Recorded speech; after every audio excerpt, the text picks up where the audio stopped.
Okay, 7 o'clock, we'll call our meeting to order. Welcome everyone. Welcome everyone out there as well. We'll start out with a moment of reflection. That's in the area in the past month. We've had Harold Corrier, Don Culligan, Edward Hashey, Donald Elslegger, Eileen O'Neill, Alan Guitar, Marcel Thibault, Adeline Hickey, Annie Beattie of Nash Creek, and Valerie Bernard Perry, formerly of Nash Creek. I ask that we have a moment of silence.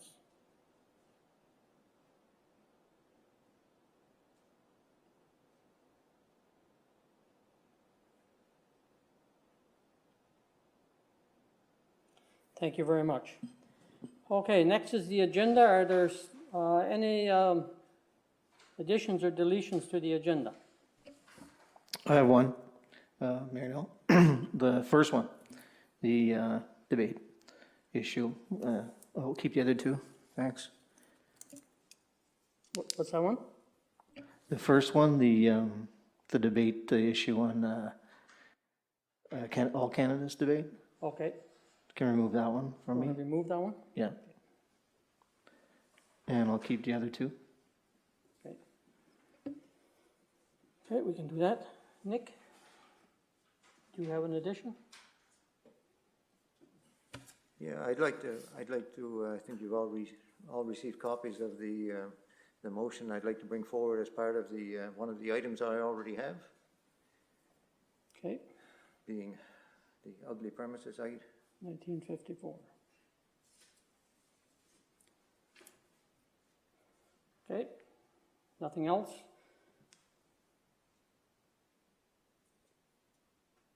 All those in favor signify by saying aye. Against, nay? Yeah. Oh, we need a mover. Yeah, sorry. I missed that. Mr. Mayor, I'll move that the agenda be adopted with changes. With the addition. And I'll second. On the motion, all those in favor signify by saying aye. Against, nay? Motion carried. Anyone with a conflict of interest in the agenda? I will declare a conflict of interest in Nick's motion, and I'll step out of the meeting at that time, and Tracy will chair the meeting, please. Okay, next is the adoption of the minutes, motion 1940, the minutes, special meeting of March the 12th and the regular meeting of March 15th. Mover and a seconder, please. I move that the minutes of the special meeting of March 12, 2021 and the regular meeting of March 15, 2021 be adopted as presented. I'll second that motion, Mr. Mayor. Questions? On the motion, all those in favor signify by saying aye. Against, nay? Motion carried. Is there any business arising from the minutes? If not, we'll move on to presentations, and Remy, you're ready to go.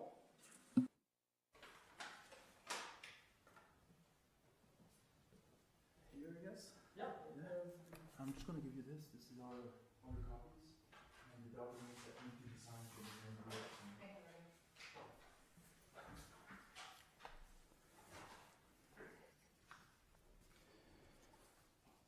Okay, so for the financial statements, start the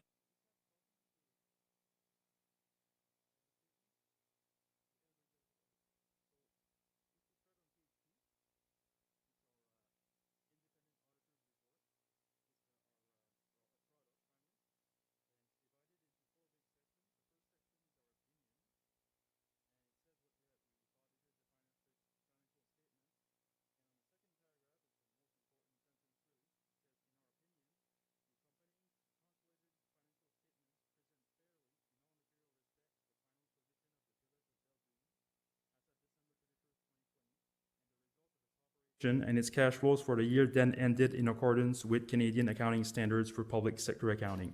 In other words, we give our opinion and it's a clear audit opinion. Second section is the basis of opinion. It states there that we conduct our audit in accordance with Canadian generally accepted auditing standards. Of course, we, as auditors, we have to abide by certain standards of excellence in our profession. And then the third part is the responsibility of management and those charged with governance. It states that that management and those responsible with governance are ultimately responsible for the preparation and fair presentation of the statements, which leads us to the fourth part, is the auditor's responsibility. And our responsibility, us as auditors, is to give an opinion on the statements. Like on the first part, your opinion is a good, a clear opinion, a clear audit opinion. So if we turn to the numbers, page 4, is the consolidated statements of operations. It's the results of the year from January 1st to December 31st, so the 12 months of the year. The first column is the budget, the first column. In the middle is the 2020 actual numbers. And you have on the right side, the third column, the actual numbers for 2019, if you want to compare the numbers. So I'm going to focus on the middle column, the 2020 actual numbers. We got revenues for the year. We got warrant assessments, 4.6 million. Unconditional grants for $345,000. Services provided to other governments for $37,000. Sale of services for $62,000. Other revenues from own sources, $13,000. Conditional transfers from other governments, $40,000. And then we have the water and sewer, sale of services, $58,000. Other revenues from own sources, $23,000. And then there's the gas tax fund. There was $20,000 taken out of there. Interest, that's interest on the term deposits for the village, $19,000 in interest revenue. And then miscellaneous for $2,900. So that brings us to total revenues for the year, $5.2 million. Then there's the expenditures. General government, $1.1 million. Protective services, $1.1 million. Transportation, $1.2 million. Environmental health, $231,000. Planning and development, $535,000. Recreational and cultural, $577,000. Fiscal services, $61,000. That's the interest on the debentures. And then you got water and sewer expenses for $102,000. So the total expenditures, $4.9 million. So we subtract revenues less expenditures, leaves you with a surplus for the year of $243,000. The accumulated surplus beginning of the year was $14,800,000, and then if we add that $243,000, it brings us to $15,087,000 at the end of the year. That surplus there is PSAB surplus, which is the Canadian accounting standards for government entities. If we want to translate that to fund accounting, you can go to note 16 on page 17. And here we do a reconciliation. So what we do here, we start at the top with the annual surplus per PSAB divided by every fund, with the total of $243,000 for the year on PSAB, but we divide it by individual funds. And what we do, we do adjustment to translate it to fund accounting, which gives you your annual fund surplus that you're going to have to put into the budget in 2 years. So if I take the general operating fund, which is the second column, PSAB surplus for general operating was $1.1 million, okay? And then for fund accounting, we have to take into consideration surplus or deficit for the second prior year. So there was a deficit in 2018 of $6,585. So we subtract that off of the surplus. And then the other thing about fund accounting is that in PSAB, we don't take into consideration transfers between funds as revenues and expenses. But for fund accounting purposes, when a fund transfers to another fund, it's an expense for one fund that gives the transfer and a revenue for the fund that receives the transfer. So we had a transfer here of $900,000 from the general fund to the capital reserve and general operating reserve. So that would be an expense, $900,000 for the general operating fund. Then there's another transfer of 283,000. That's another expense there. Another one, 65,000. Capital expenditures is the same thing because it's the general operating fund that pays the capital expenditures. So, but the capital assets are in the capital fund, so it's as if it's a transfer from the general operating to the general capital. So it's an expense of 651,000. Then there's a disposition of property held for resale. I think it's a piece of land that you sold. That's a revenue of 6,200. And then the proceeds of long-term debt, that's the new debenture of 1 million that was received. That was received, so that's a plus because it's a fund, it's an entry, a fund increase in the general operating. That money went to the general operating, 1 million, since it's the general operating that paid for the assets. And then you got the long-term debt repayment, that's an expense in the general operating. So all in all, when we add all those, there's 1.1 million in adjustment that leave you the general operating fund. For funding purposes, it's $37,466 surplus. And it's the same thing for water and sewer. We start with the PSAB for 13,000. We do some adjustment, and for the water and sewer, it's 1,049 at the end. So those are the two numbers that are going to appear in 2 years in your budget. Are there any questions on that? Okay, the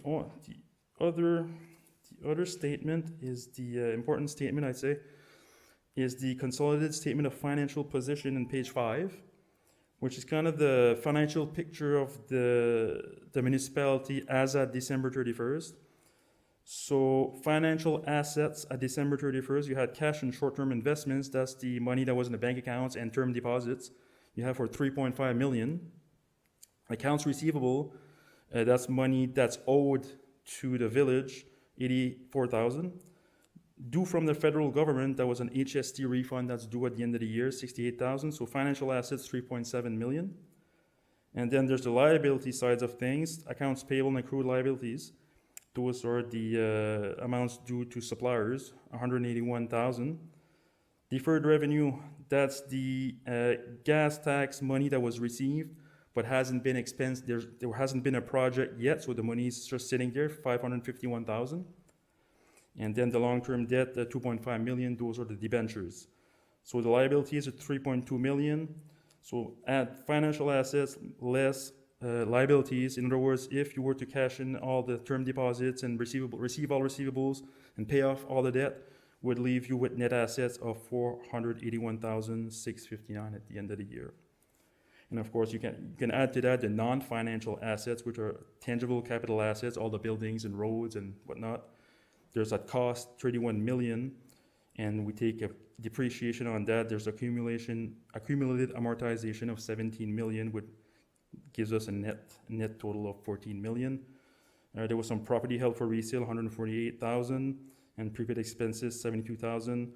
So the total would be of the non-financial assets, 14,605,000. So in total, leaves us with an accumulated surplus of $15,087,237. The rest of the statements is mostly more detailed notes that explains the numbers I just talked about. So I'm not going to go over all of that. It's basically standard notes that we have to put in there for accounting purposes and to explain different items. Are there any questions on the statements? Anyone have any questions?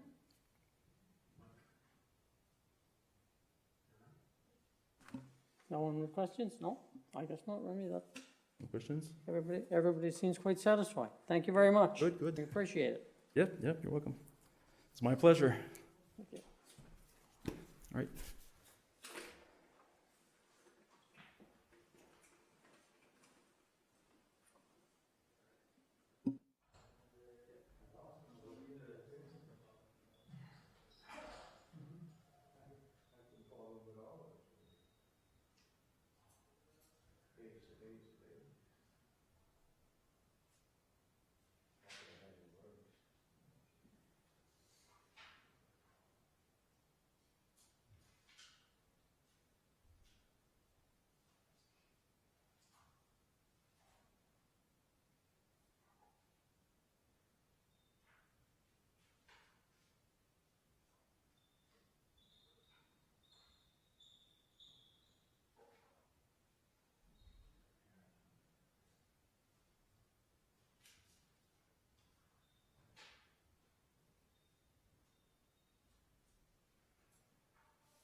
That's pretty good.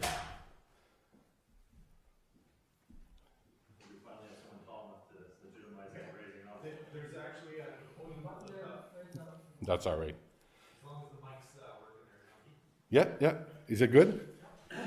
So, good evening, everyone. I think I met a couple on the Zoom meeting. Not sure, Tracy? No? Yeah. And I think you were on it too?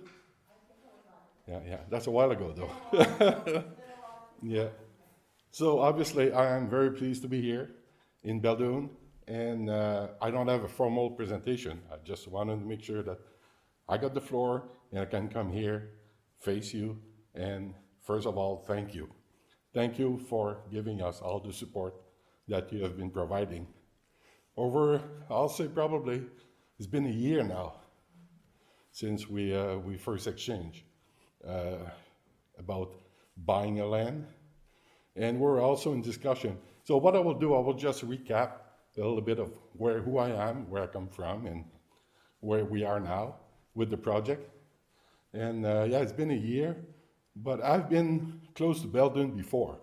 And for those who knows me, I was on the board of directors of the Port of Beldoon from 2011 to 2018, for 7 years.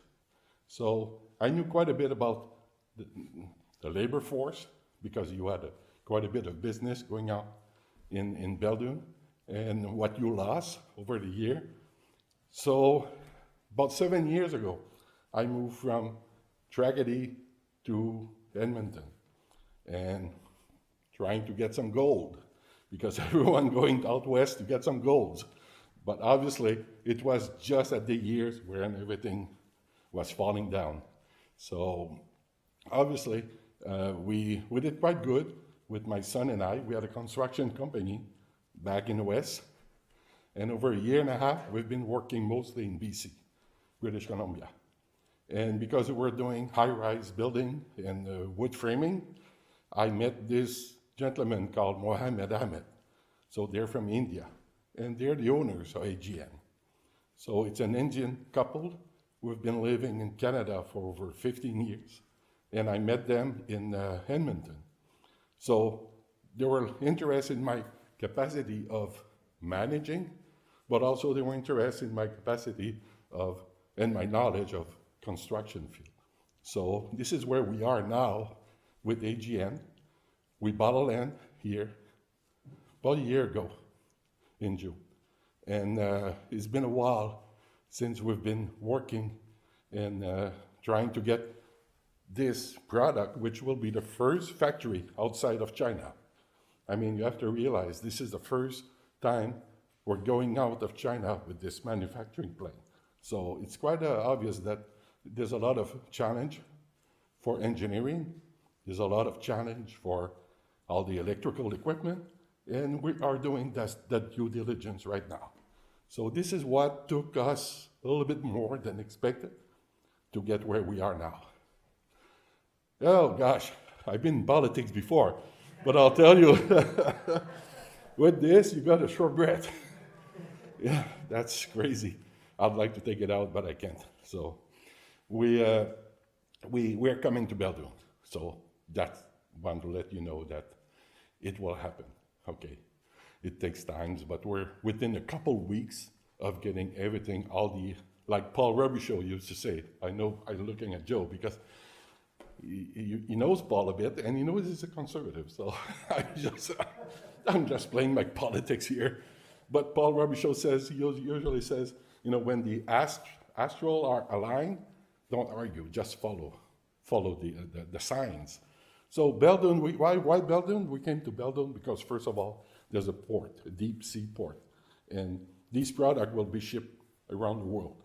And also there's rail track. So we got CN coming here. And we have highways. And airfield batters might reopen soon. And we don't know about Charlotte, but eventually maybe Charlotte. And also you get the manpower. And that's the most important things in any kind of business you want to get in a community, you need manpower. And we know that you have that here.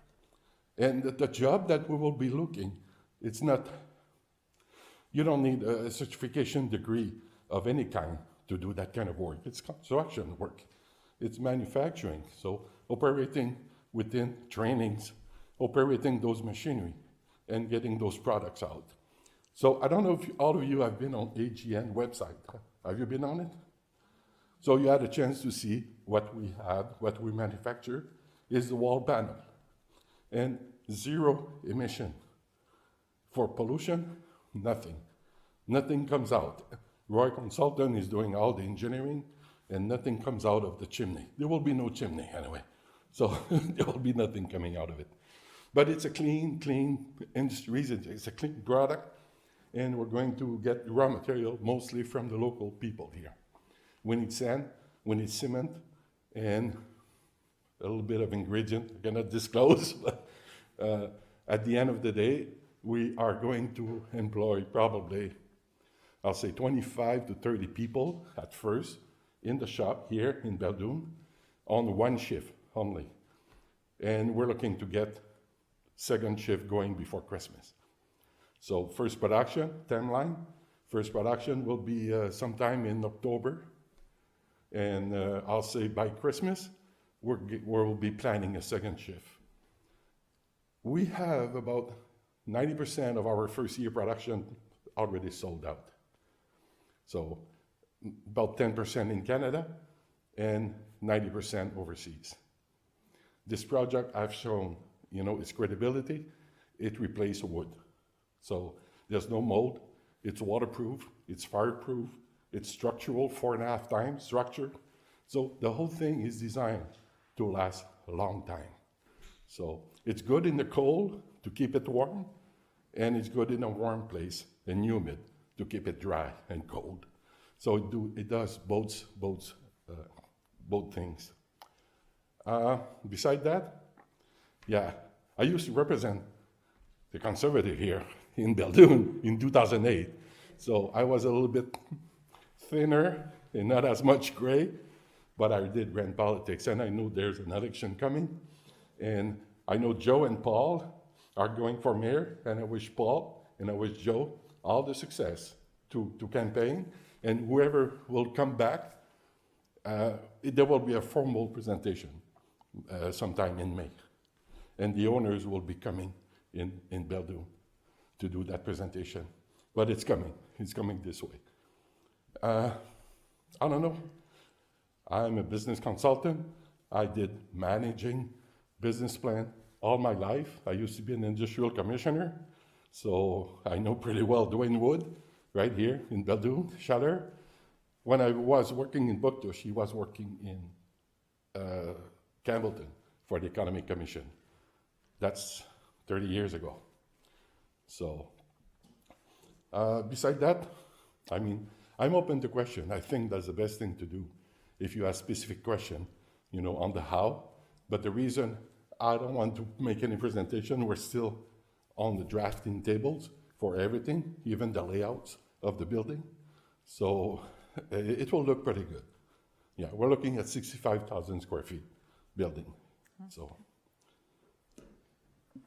Okay, anyone have any questions? I do, Joe. Tracy, go ahead. Two, I guess. One, so you're saying that the first shift, you're talking about 25 to 30 people for that?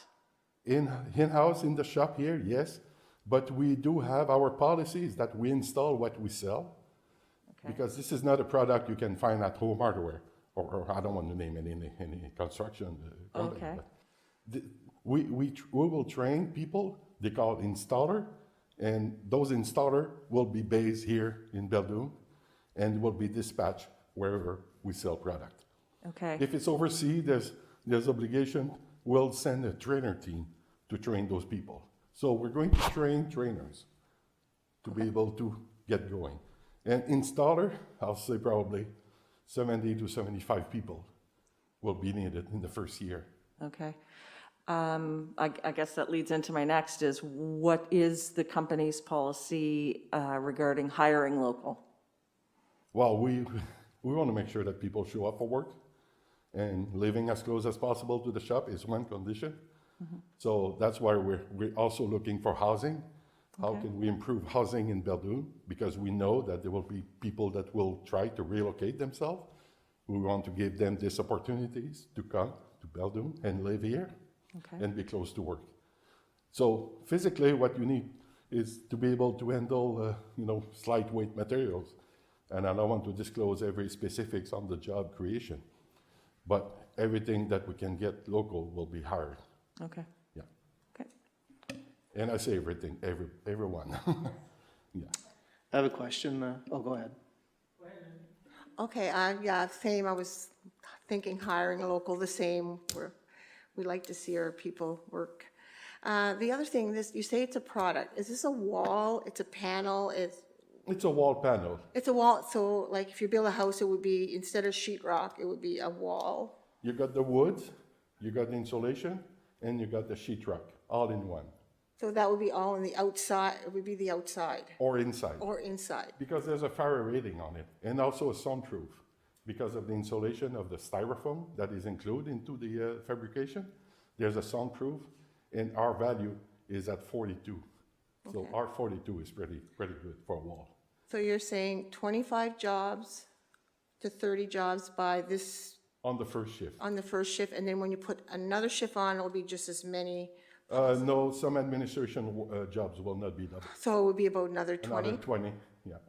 And that's just within the first year or so? I'll say within the first year of operation, yes. Perfect, thank you very much. You're welcome. And I'm not doing any promise. I'm just telling you what the facts are. I'm not in politics anymore. Sorry. I needed to throw that one. Anyone else? Yeah. Just a question that's just a little bit related to that, but sometimes we have an issue with wanting to have locals hired, but they're not prepared yet. They don't have the training. So would you anticipate wanting to hire local, but yet not having enough trained? In other words, if you were looking at hiring in the fall, and you were looking at hiring local, would we also be able to set up something where there would be a possibility to train locals, where we would, where we would know what you would need, in other words? Yeah, everyone will need trainings. And we are working with the Working New Brunswick, the new department, looking at manpower and training. And we have a training program in place. Everyone will go through the training, no matter the experience they have in the past in construction. Okay. And training will be very, very simple to follow for anyone that has the academic to follow. Okay. So if we had, for example, a database of local people who were interested in taking that training, that would be something that we would be able to do? There will be a pre-screen before that, Yeah. based on the experience and health condition also. Right. That's for sure. And then whoever is hired, conditional to hiring, will be a training program in place. And support by the province. Okay. And you guys will be part of it. Okay. I mean, we're working to create a committee, which will be in place probably within 3 to 4 weeks from now. And that committee will oversee all the recruitment and hiring and training. And we would like to have the village, have someone from the village. It might be your CEO or whoever, part of that committee. Great. But no worries, no experience, that's not a problem. Yeah, we train everyone.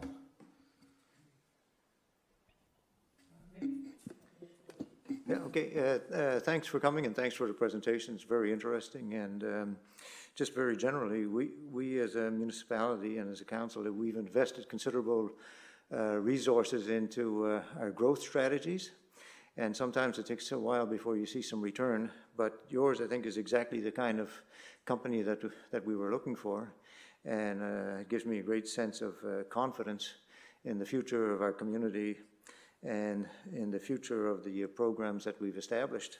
So can we say with 100% certainty that you are coming to Beldoon? I'm not in a position right now to say yes to that, but I can say 99.9. That's close enough. Okay. Thank you. First of all, I moved all my family here in New Brunswick a month ago, and I didn't do it just for vacation. I did it for work and to end my career right here in Beldoon. Yeah. And more than that, I mean, we got project waiting for the product to be manufactured. So we need to proceed right now as fast as possible to get this going. And I'll say expectation, within a month, we should be having a press conference with everything disclosed. But to your question, 99.9. Because there's COVID. That's the 0.1% that we don't control. Well. But it's been a long process for us, even for the owners, to come here to New Brunswick. I mean, they have to quarantine 14 days. These guys are chasing the Western country project in Vancouver, Calgary, Edmonton. They have housing. They have a lot of projects that will need this product. We cannot go back. We have to build it. But when we ask for government assistance, we need their assistance to make it happen. And we don't control that, but it's looking good. It's looking very good. Yeah. Yeah, thank you very much for coming in. Appreciate the presentation. I'm sorry I missed the Zoom call back in a couple months ago. Just got a few questions. You had mentioned that you had already done some pre-sales in the country. Would that just be, I'm going through the website now, apologies. But investment and development, so I'm assuming that AJN is also a land development company west? Yeah. Okay, so the facilitation is there. And they're part of a very good network also. Okay, and the installation of the wall panels, has it been done in North America? Because the pictures are only indicating China so far. No, everything has been done in China over the last 10 years. Okay. The product has reached a level of ULC and CSA approval. Okay. With all the criteria. A year, like 15 months ago, was the last test that was done. And from there, we start the process of locating the first factory outside of China. Okay. And that will be Beldoon. And just in terms of government support, is this, I know it's probably not our support that you're looking for but provincial support. What's those things that we're 99% sure of getting? Like what's the kind of support that you're looking for? Obviously, everyone around the table wants to see these jobs come in. So, what's? Yeah, you did quite a bit, giving us access to a land below the market value. I mean, that was a good commitment from Beldoon to show an interest into AGN, and it went up to the management and the ownership, and they said, "Well, these guys want us in Beldoon, and let's make it happen." And this is what we're working. I'm not able to disclose any requests that we've made to government, but like everything else, we need, it's a kind of a startup business, so there's risk everywhere. And with COVID, we don't know how things goes. Yeah. Part of the market is India, because the owners is from India. So we have, India is not doing good with COVID right now. So, but those developments still need to happen in India. Okay. We got Middle East. In sight. We got project already waiting in Calgary and Edmonton, in BC. Okay. And just one question. I'm just looking at the LinkedIn profile, and it's 201 to 500 employees. I'm assuming that's the Chinese branch of the business that is operating. I don't know. You don't know? Okay. Well, it sounds good. Financing-wise, you guys are set? That it's not going to be... We've had run-ins with startups who spoke a really big game coming in, and then the financing drew up because they couldn't get past their Series B. I will not ask to come to meet you if I wasn't sure about financing. Sounds good. All right, thank you. Yeah, but like I said again, and your question about training, Paul, is or Mr. Arsenault, is that we want. I'll say 20 to 50, 20 to 6 years old, that can do management. There will be managers involved that can do clerical work, because we need about 8 to 10 administrative people. And the rest is people that can understand the process and apply for quality assurance. Our protocol for ISO 9000 that we're getting registered right now. So everything is on the go Yeah. for this to happen. We're just not ready to announce it right now. Just wondering too, and it's my last question, just something that a few people have touched on here. And it's not, doesn't have to do with local jobs or the training, but basically the conversations that you've had with the government. Would you characterize them as having, as being quite a ways down the road? Or would you characterize them more as being initial talks? Oh, no. Initial was done a year ago. We've been dealing with Opportunity New Brunswick, Working New Brunswick, Work Safe New Brunswick. Yeah. We've been working with a COA, with the Planning Commission for building permit, with Roy Consultant for engineering work. We've been dealing with them for almost 9 to 10 months now. Yeah. I'm sure this question has been answered before, but does that need an environmental assessment? Has one been done, or one needs one, or one doesn't need one? At this time, it doesn't seem like we need one. Okay, Okay, from the opinion we received from Roy Consultant. okay, Yeah. There's no emission, right, and there's no used water that we need special treatment or, okay. yeah. Yeah. It's a very clean, recyclable material business. Yeah, thank you. You're welcome. Anyone else? No? Thank you very much, Jean-Guy. We really appreciate it. Yeah, yeah, and I know you will discuss, maybe you haven't now, but you will discuss the access of an office at the old building. We appreciate that also, because we're looking to get a place to open office as soon as, I'll say May 1st, if we can do it for May 1st, and we'll go from there. Yeah, thank you.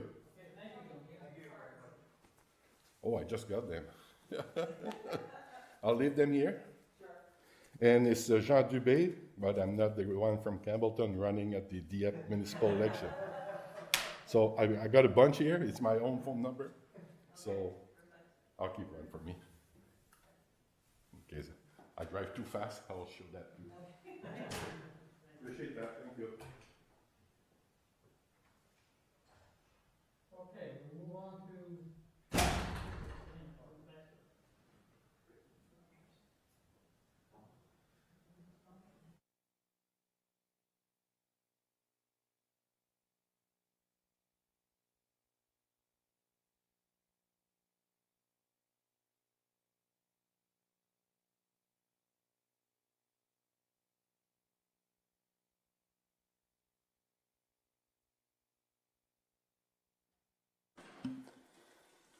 Okay, we'll move on to number 6, Statements of Council. I'll start with the Canadian Mental Health Association of New Brunswick Proclamation.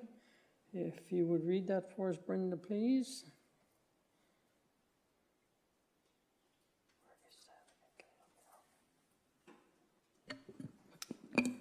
Mental Health Week 2021 proclamation. Whereas mental health is an essential part of everyone's health and well-being.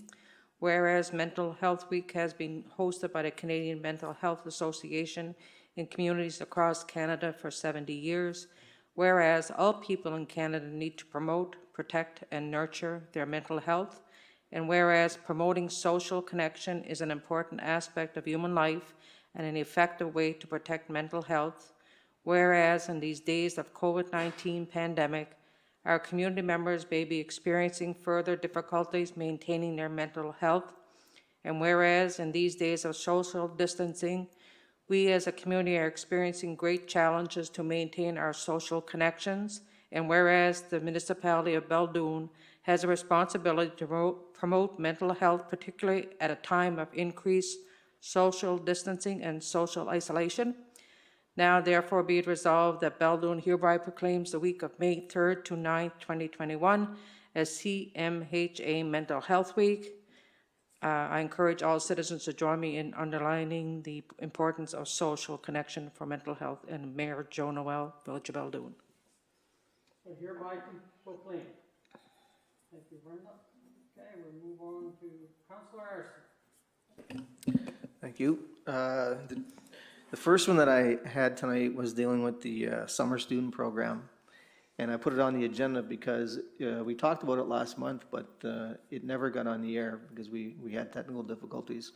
So none of the parents, none of the students, and the general public wouldn't have heard where we were in terms of the program last month.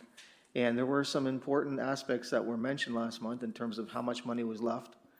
And I believe we had talked about an upcoming deadline. So there were parents and students who wouldn't have heard that. And so there are two things that I wanted to address tonight. The first one was if Clerk Treasurer Cormier, if she could remember perhaps some of what was mentioned last month, if she would mind speaking to where the program is right now, if there are any spots available, how it's going, just in general. And then after you're finished, I have a request.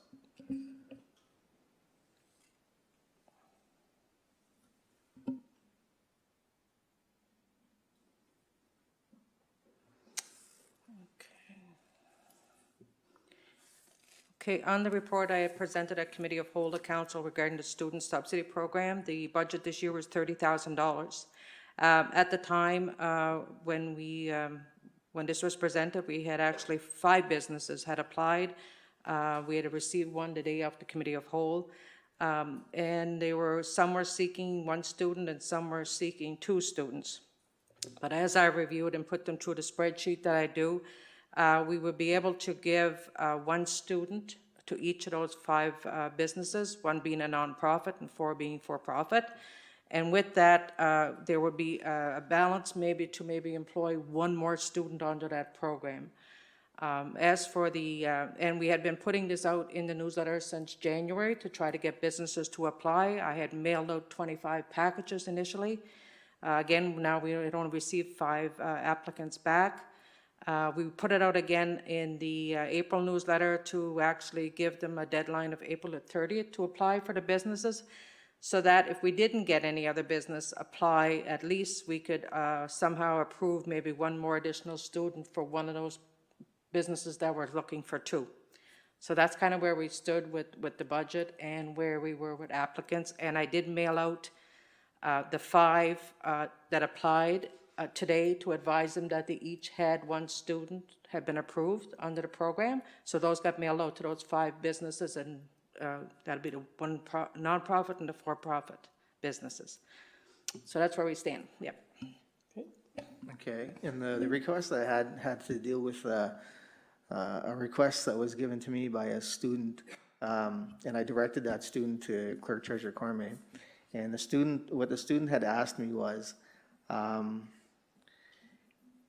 she wanted to know if, I believe when she called the Clerk Treasurer Cormier, she was looking to see if she actually had a position, right?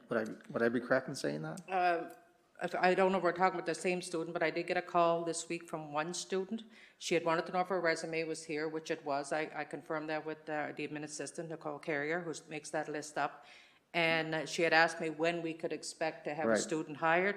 I explained to her the 2 programs kind of, that under the municipal one, we usually only end up hiring in June most of the time. Right. And if she was looking at the business ones, well, they had the option to hire.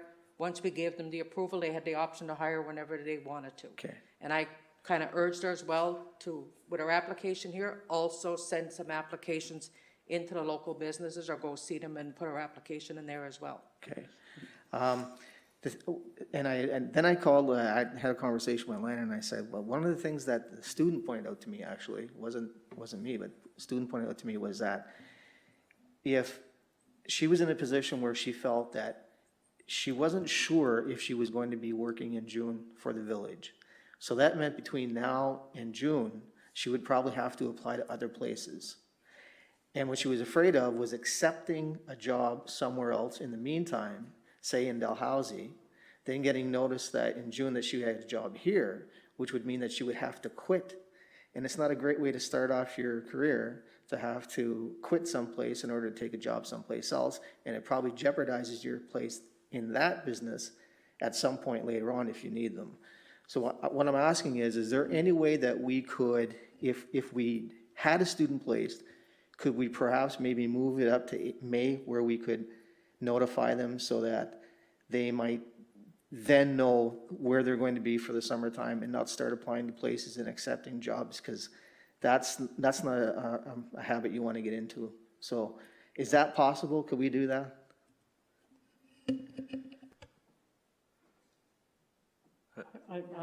I'm not sure because it's the way staff has things set up and the time that we actually need them. May is a little bit earlier for a lot of the work that we actually use students for. So I'm not sure that would actually work. That would have to be something we'd have to go back and check. But I would kind of doubt it because we were bringing them in as early as we could before so they could get as many weeks as possible. Is there any I'm not possible sure that way, that would work. sorry, Joe, is there any possible way that this student could be at least, given a heads up that, yeah, you're in? It's just, I can just see myself in her position. It's a tough position to be in because if she holds on thinking that she has, and what student wouldn't want a job here because it's less travel, less expensive, gas, et cetera, et cetera. So she's in a spot, and I can understand her spot. And I understand our position too. It may not be an easy thing to do. But if there's some way we could find some way to at least maybe give that student a heads up that, yes, you've been accepted, your job will be here in June, then that means that she can rest easy and not have to go, start putting resumes out. So I just see her position. I understand where she's coming from because that's kind of a tough spot to be in. Yeah, and the other thing is we sort of have to wait till the cutoff date so we make sure everyone has their applications in. I mean, if we start giving out jobs as applications come in rather than waiting until everyone's application in, we're going to get I was told that the deadline was this sort of time and I sent my application at that time, but you've already hired everybody who you were going to use. So it's a kind of a dicey thing to do, to be honest with you. Yeah, so I'm just going to direct it to you, but I guess the answer is no, you'll just have to take your chances. Is that it? Yeah, that's about it. I- That's the way the real world works. Yeah, I'm gonna soften that last statement just by a hair. I think we do have the preference that the jobs with the village are given to university students, right? Yeah, I think first, that, yeah. So, it's too, in my opinion, it would be too late to change the rules at this point because we're just too close to the summer to upend the game for any potential high school students that only get out in June that think they might get a job here. Well, I mean, it'd be pulling the rug out of their feet, right? But what I would recommend is for those of you who presume to be on council next time is that you can set your criteria of the number of employees that you're going to have at the village, how many spots you're going to reserve for university students, and then you can have those jobs awarded in the month of May through the process.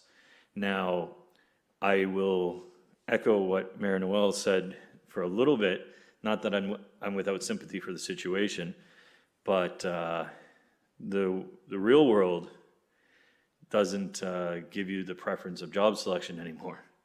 And you do have to run your chances and your odds when you go for a job that say you might want a little bit more versus one that you don't want or versus one that you could have. And quitting for a thing is one approach to it. But I can see the concern, but I think one of the few mistakes that we've made, because I think the council's been largely successful, one of the few mistakes we've made is by changing the rules on an individual basis to accommodate individuals. And not that we're without sympathy for people, but when you start doing that, you have to do it for everybody, and it just becomes this cycle. And then there's really no fairness because it all becomes a game of who spoke to the councillor last. And it's just a dangerous way to run things. And when you start getting into questions of employment, then you're opening yourself up for legal recourse too. So that's a danger. But I understand the concern.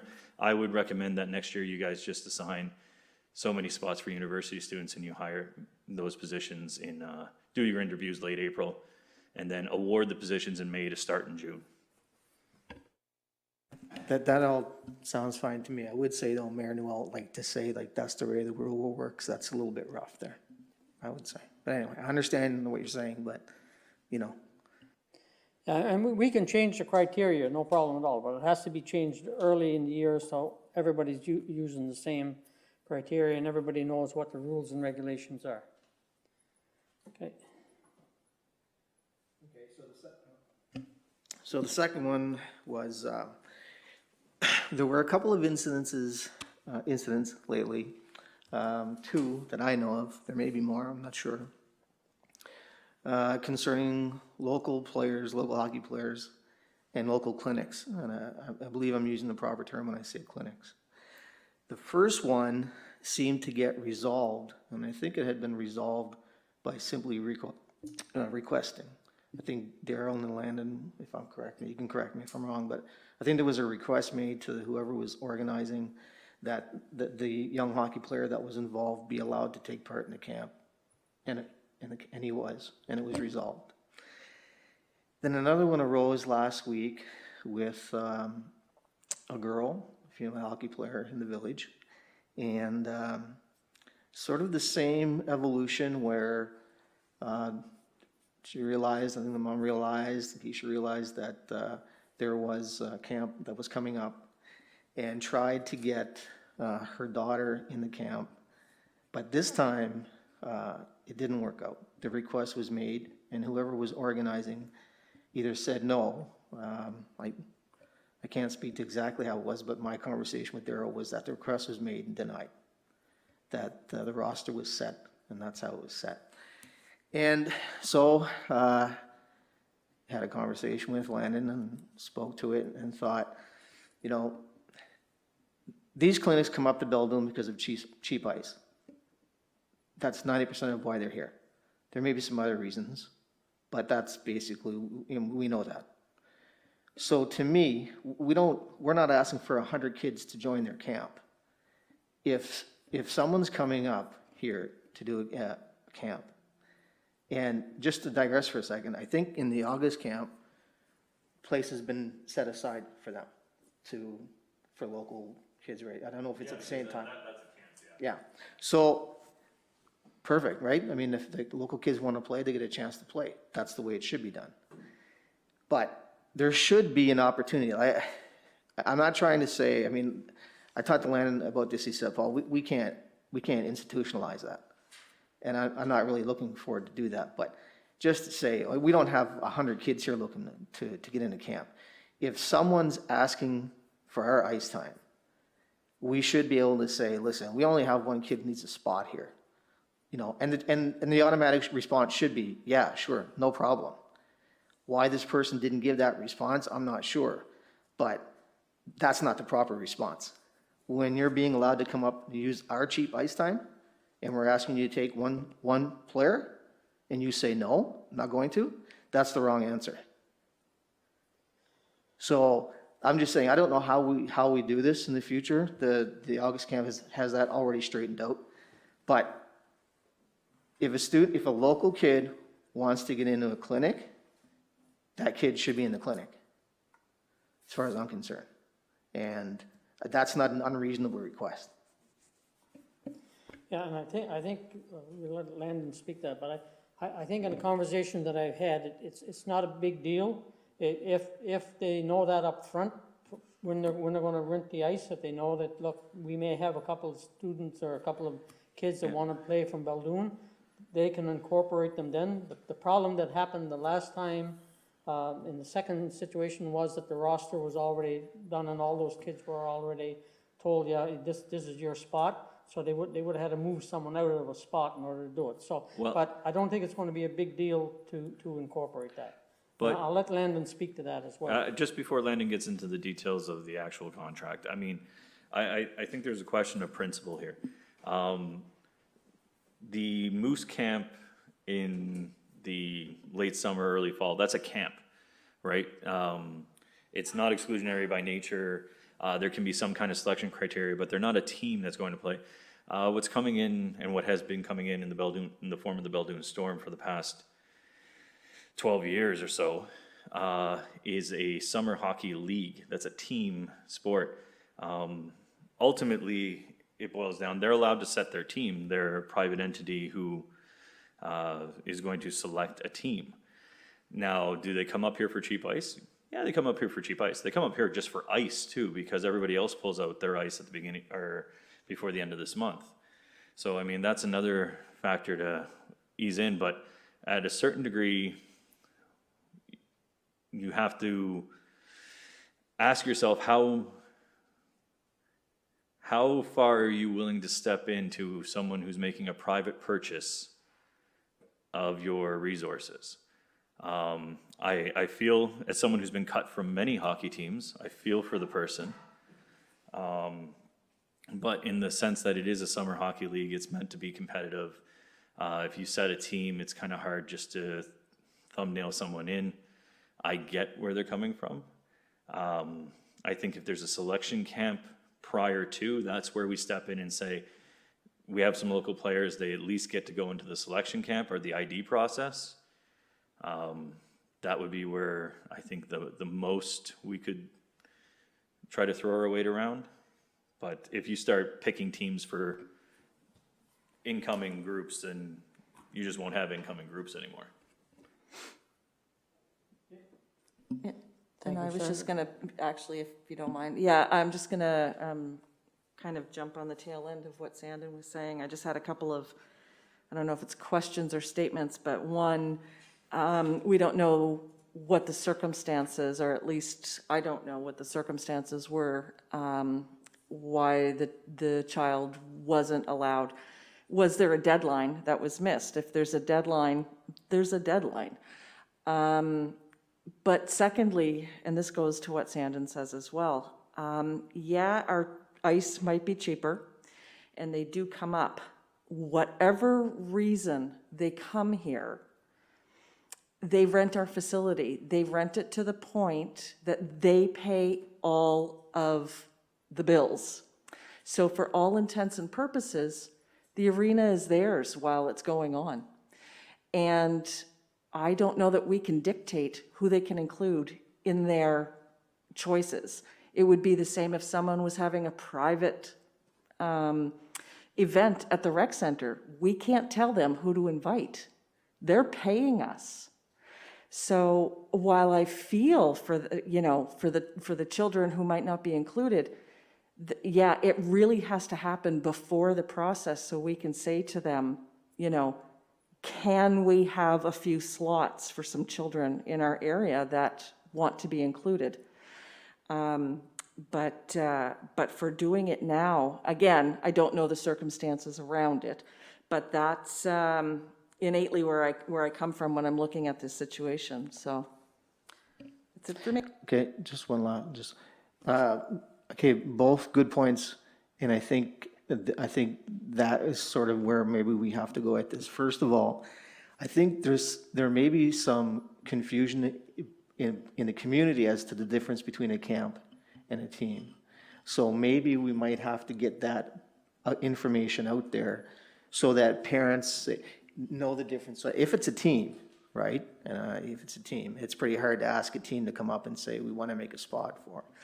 But if it's an event where the child could go into, where it's not a team, and as Councillor Cuggan said, it's a request as opposed to an ultimatum, and it's in time, then that's probably something. So I think that's it, right? That's the solution.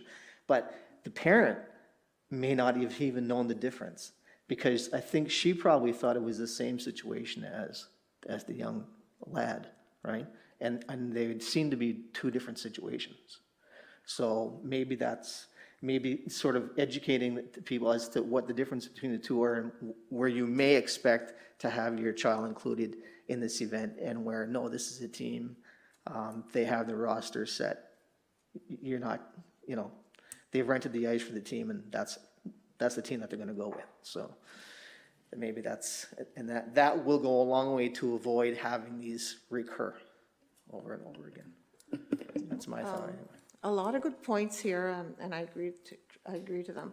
But I'm just wondering that when they call the ice, for the ice, if we could let them know that we have local kids that are at the age of playing, and just let them know Like, yeah, we have some kids that may be interested in playing, can we fit them in? But I'm just wondering if that would be a possibility. Let Landon speak to that. Okay, so just for a point of clarity, at least from an administrative point of view, in the first instance that you were talking about, there was no involvement with administration. You know, along the same lines as the previous agenda point that we discussed with summer students, and to echo Councillor Cloran's statements, you want to keep it standardized, right? If we're going to do something for one kid, then we should be doing something for all the kids. Same instance here. My understanding in the first incident was that there wasn't enough instructors for whatever it was that was being booked. They ultimately ended up getting enough instructors to include everybody, so that's how that issue got resolved. Right now, when somebody books the arena, they call our recreation and wellness coordinator, whether they're booking it for family skate, whether they're booking it as a skills camp or a practice. That's all done through the rec and wellness coordinator. There is no contract that goes along with that. They do have, you know, COVID protocols and things that we do right now. But this is different from the Moose situation because that was a contract, that was a lease, and we counsel with input from administration are able to put in stipulations into that. So that's one thing. If we're going to get into, obviously Daryl being, having his feet under him in that role, he's familiar with the recurring people that book the ice. At the very most, I would suggest that we could do just as Councillor Carmichael suggested, and just as Council did collectively with Jean-Guy Dubé, where we can suggest nicely that there's Beldoon, we're trying to drum up work for Beldoon. So yes, I think that we could, when somebody calls and Daryl knows what kind of camp or what kind of skills development training is going on or something like that, it could be suggested to them that, there are local kids that we would like to try to include. But really, when those people call, there's no contract in it. There isn't really any leverage for that. Yeah, that's kind of where we are. It's certainly for something next year. It is something that, again, I'd have to touch base with Daryl because I don't even know if Daryl is that versed. I mean, when somebody calls to book the ice, I don't think that he's got really a rigorous, checklist of what are you using it for and this and that, right? So if we're going to do that, we might have to start developing some sort of a little, but he does have, we do have the capability if we wanted to go down that path. I think that we got to tread lightly for sure. I know that if I was booking the ice and the stipulation was that, you're coming to Beldoon because there's cheap ice and the ice is available, but you have to have someone from Beldoon on the ice with you, then you might be getting into a bit of an area there where but the option is there's certainly something that I can communicate with Daryl on and be able to say, like, for next year, if there is some sort of camp, then we can definitely push the local kids. So just one final thing before I let it go, okay? So to Councillor Carmichael's point, I thought that was a good, maybe what we can do, maybe Daryl can accumulate a list of players, of local players, right? And if he knows that there's a particular camp or something where there may be a child or two who are on that list are eligible, he would have a list there and say, would you allow this student or allow this player to be a part of your camp? So Daryl would have the list available of potential players. And as you said, at that point, it would be a request as opposed to an ultimatum, and it would probably be received a lot better, the first part than the second. So maybe in the end, that's the solution, right? Okay. One sec, Mr. Mayor, I just got one quick one. And only because I get to get it in one last time. I think these are all good points, and trying to encourage youth hockey in the region has always been a passion of me and the family and everybody. So wonderful. The more we establish regular camps in the summer and stuff like that, the more you'll be able to attract people. It'll feel a little bit more natural for players who might not have ever went to Moncton for one of these summer camps or tried to play summer hockey in the past. Another thing that I would look into for people who are reoffering or are going to be involved in the organization is we have a lot of grandparents who have kids who play in camps that used to go to PEI for camps or used to go to Ontario or Nova Scotia for camps. Those are all up in the air right now. Possibly reach out to them, ask for a list of people who might be interested for the Moose Camp, but then look at those numbers as a litmus test for the viability next year, because if you're open in, open mid-August like we're opening this year, well, that kind of goes on the tail end of Beldoon days, and then, instead of people coming home just for that week, they stay home for 2 or 3 weeks because their kids are going into a hockey camp in the next week, right?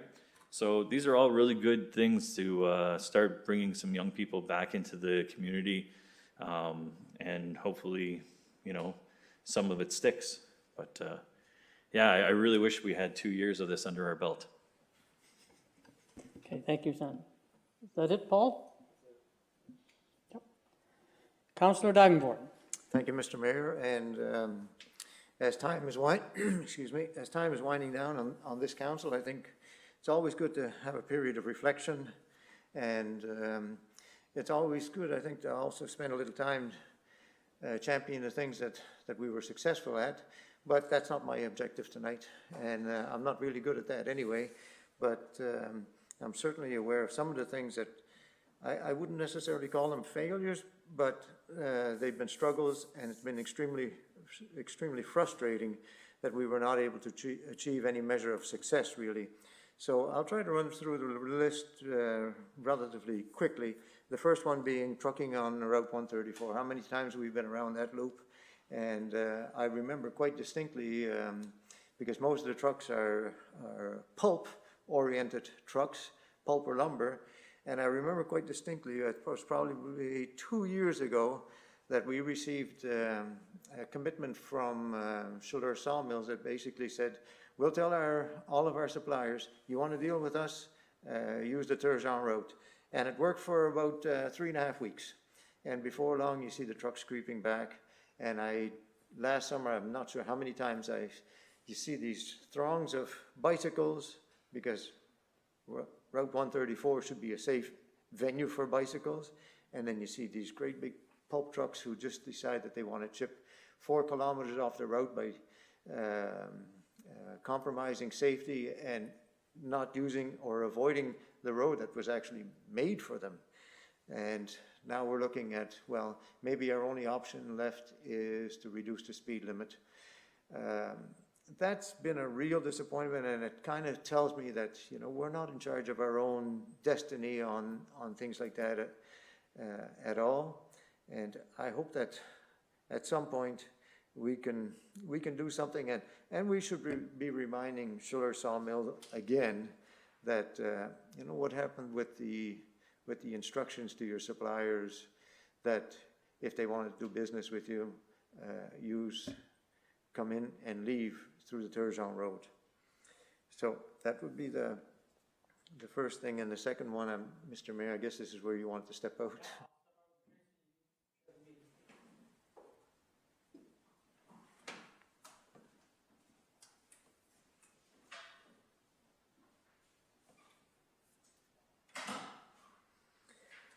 So the second one deals with unsightly premises, and it's another element of considerable frustration for me. And I know we try to go through the motions the way that they're supposed to be done, but there comes a time when you say, look, time is up, and some action needs to be taken. And I've probably read enough reports where we send a courtesy letter and a courtesy letter and a courtesy letter, and all that the courtesy letter does is buy time and then buy more time once it's reissued.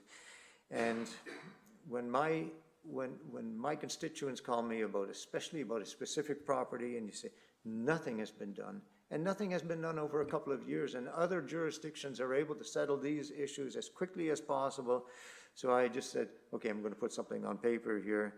I know it's somewhat radical, and the timelines are really radical, but ultimately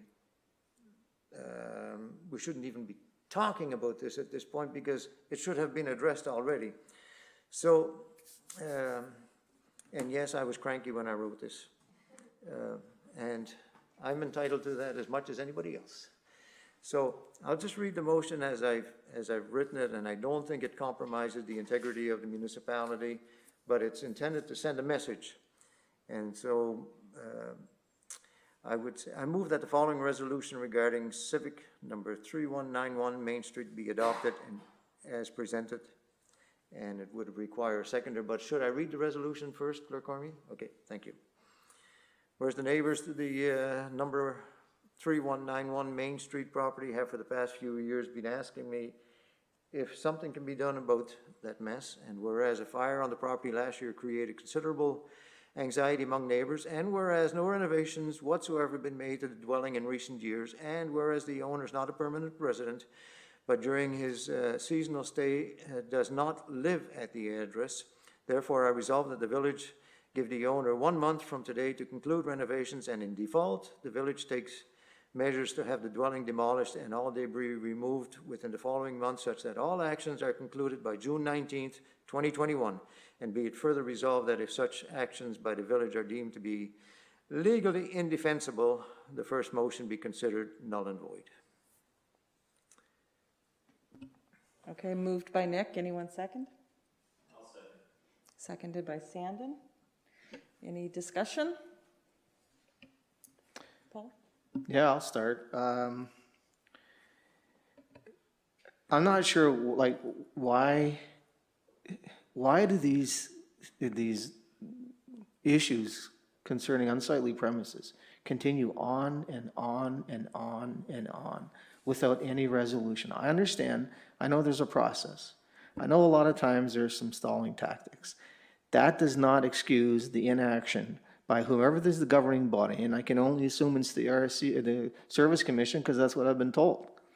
The Service Commission has failed the people of Beldoon in this response. If you go through, the other day I was driving through, because I knew this was coming, I was driving through Péterichet, the main drag on Péterichet. I counted 2 dwellings that could be, you know, classified as being something that needed to be brought down immediately. That may have been a safety issue if a child was walking in the vicinity. Go through Jagged River Beldoon and count the number of dwellings. It's triple that. And nothing is done. And it's not right. And this is why.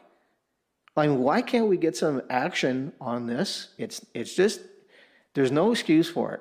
And I know that there have been attempts to be made to excuses.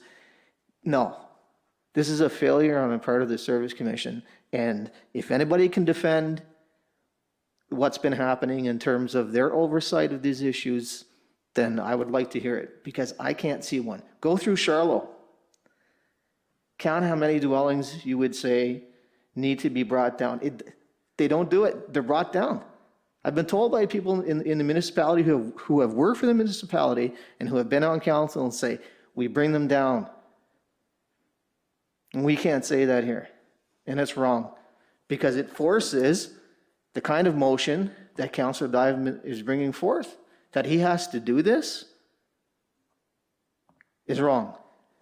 And I hope that the next council, whomever is on that next council, makes this a focus, because the community wants it to be a focus, and start doing what's right for the community and get these dwellings down. That should be done. And I'm not saying don't give the owner an opportunity to get it right, of course.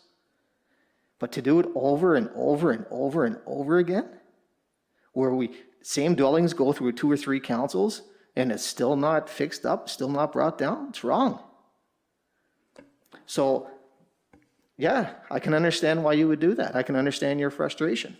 I think a lot of people share it. I do.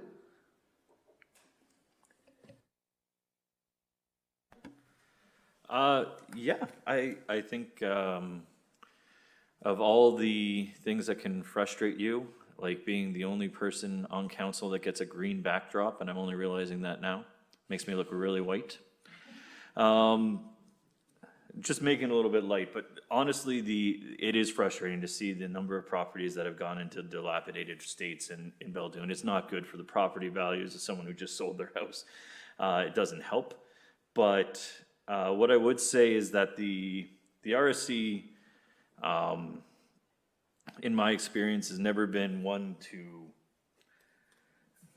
try and make it harder for us to do our job. They're just kind of bound to what the system is saying. And when you categorize something as unsightly, well, that's a subjective opinion, which is unfortunate but true. And then if you want to enforce the removal of someone's property that they've paid for, well, that's an economic loss to them. So then you run into obviously legal trouble. What I would recommend, especially with the property in question, is that the next council and anybody who's around to do it works harder not so much to expedite the unsightly premises removal, but to redefine what dangerous properties are categorized as.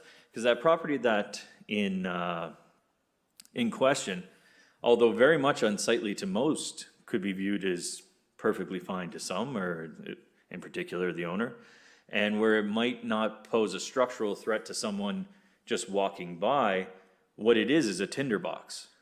If we had a very dry summer, it could go up and catch flames and then burn down and damage the property of those around.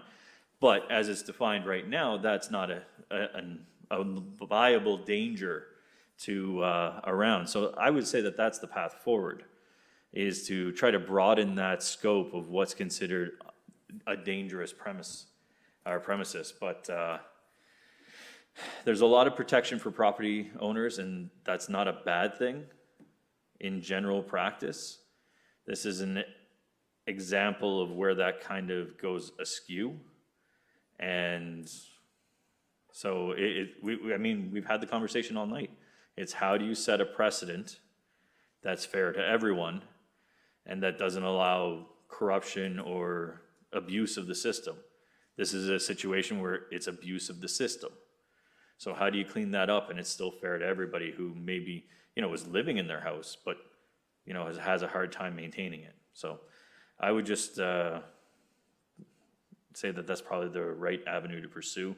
But I definitely echo Councillor Dybord and Councillor Arsenault's frustration with the whole process.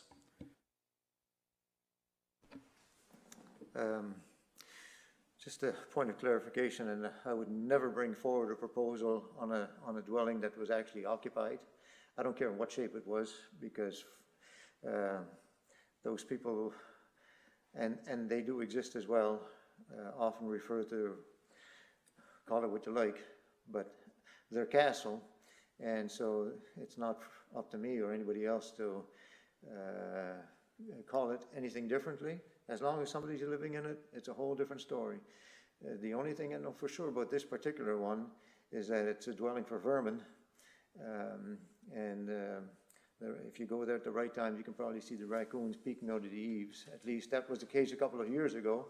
Nothing has been done since, so I think it's only become more hospitable for vermin than it ever was. And the other thing, of course, is that there's an uneasiness among the neighbors, not only from the vermin, but the risk that it represents in the event that it would go poof. But it just impacts negatively all of the property values in the surrounding area. And nobody should have to endure that kind of a penalty because of somebody else. Can I just add one thing? Just something that both councillors mentioned, and I think it's a great point, and I agree with it. There are people who are living in houses that are in sad state, who can't afford, right, through no fault of their own, who probably would take a listen and say, does that apply to me? No. We understand, I mean, sometimes socioeconomic equality doesn't exist. And if you're in your home and you're trying your best and right, I mean, those things happen. But you're absolutely right. Where it's a dwelling where someone is not living in it and it's just there, that's a whole different situation. Yeah, I just want to kind of echo what everyone else is saying, that it's such a frustrating thing, and you hear about it all the time from so many residents.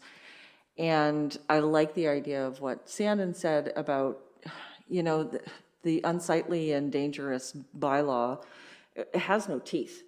And maybe because it is so subjective, saying what things, you know, what is unsightly to one is not to the other, but maybe being able to be stricter on what constitutes dangerous.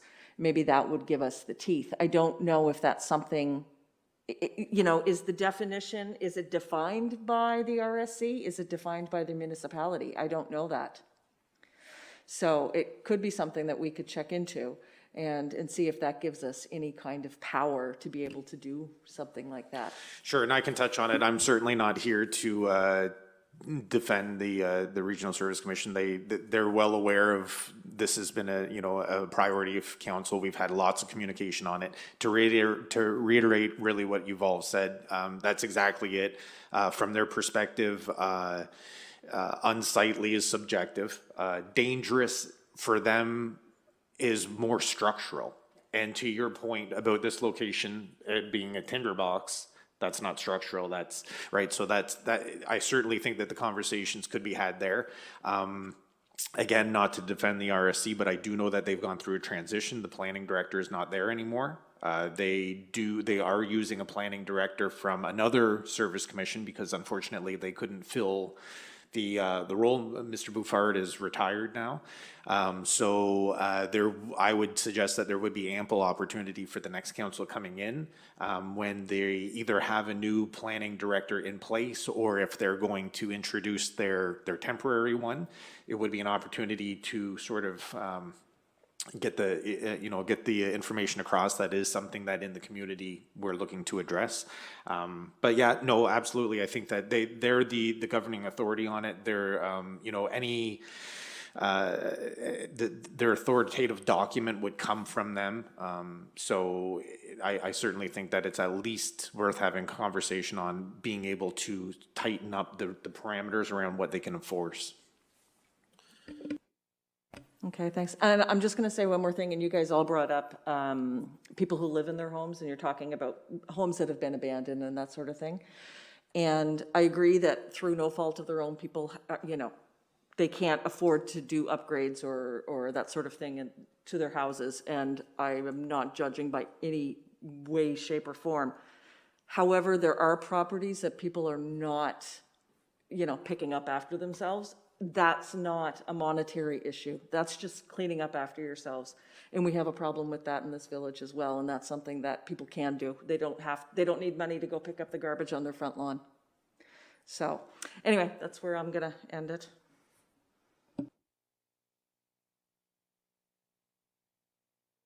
Motion, I guess I'm not ending it yet, sorry. Motion. Okay, all those in favor? Aye. Anyone against? No? Okay, motion passed. And we'll go get Joe. Oh, so you didn't put that last section in there? I guess it should have been added. Oh, so wait a second, Sam. Just that, yeah, I'm sorry I left that out. How can I make that amendment for me that this copy be handed over to the owner? If you just wanted to clarify that your first motion intended to have that last line in there, Okay. That was my intention. which would read, should the resolution be successful, we would ask that a copy be hand-delivered to the owner, and that's to be part of the first resolution that you adopted, correct? Okay. Okay, everyone's good with that? Yeah? Okay.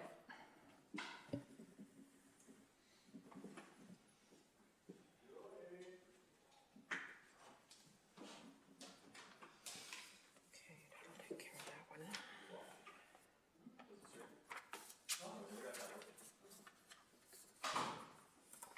Okay, two.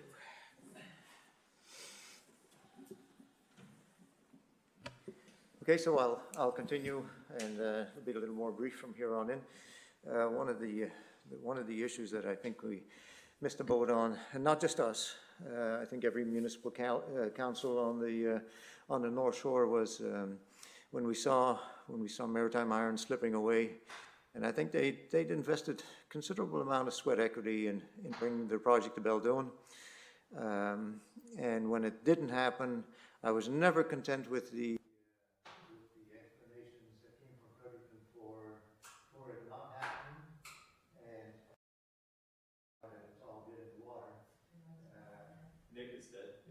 Sorry, sorry. I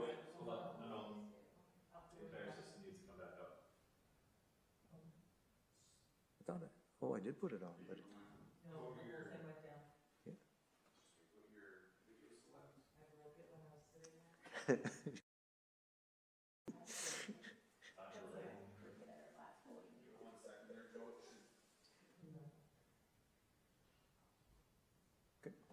Continue, or? Okay, again, it's with reference to maritime iron, and the blow was somewhat softened by the presentation we had this evening, by something that looks like is really going to, it's not going to replace maritime iron, because it doesn't come with the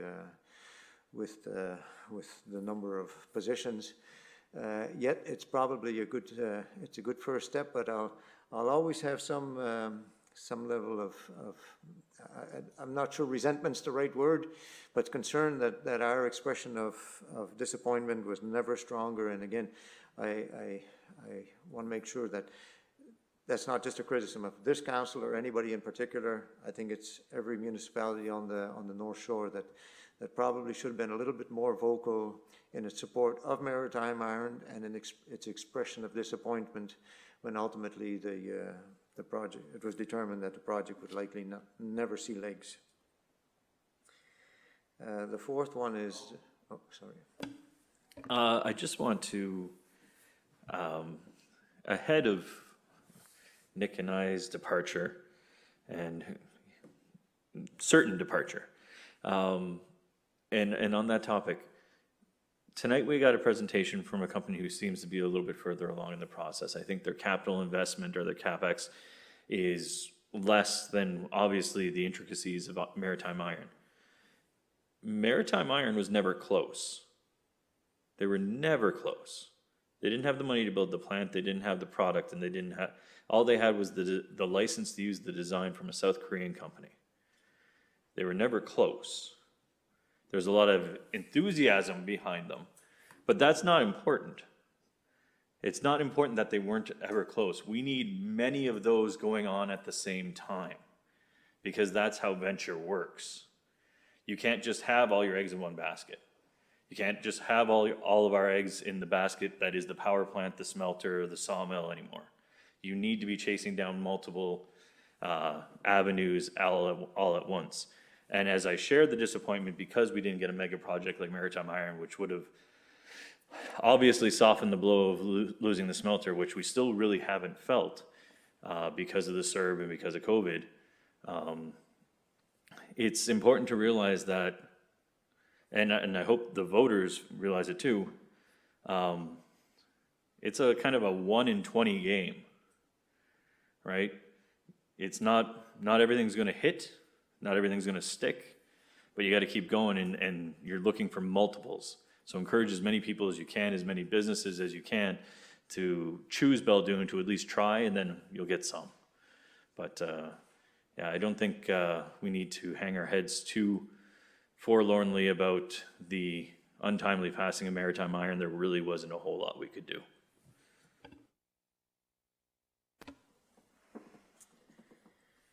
I think maritime iron had presented some other options that were probably never, maybe they were not taken seriously, but for sure the decision for them not to come was not made here, and I'm not sure if it was made by maritime iron. I think there were other forces at play, and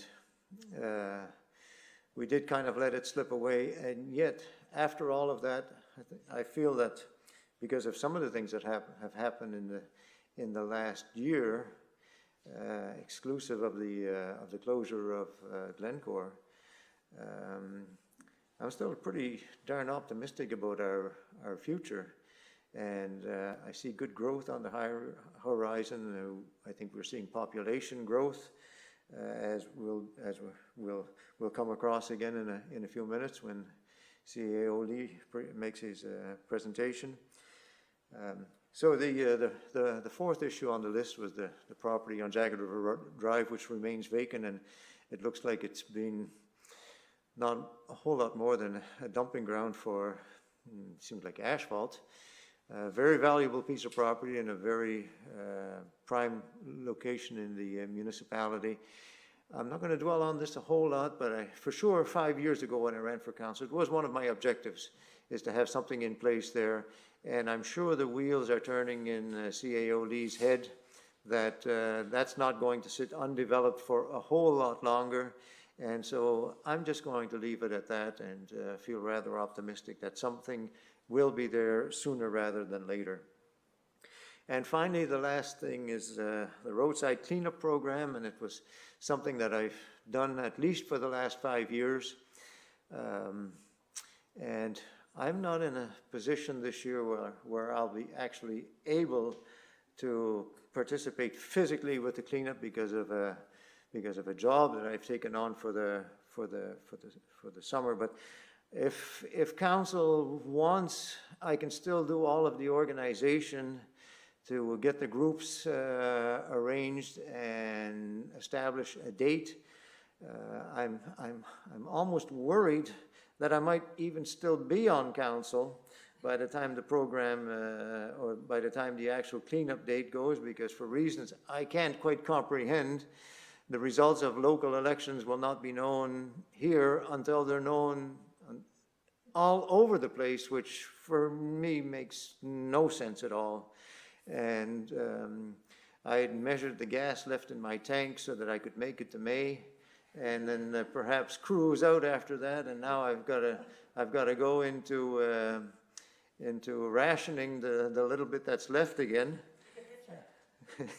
Yes, it could well be that, but I don't mind doing the organization again, but I think on the day that's established, I can't see it unless it's an extremely windy day.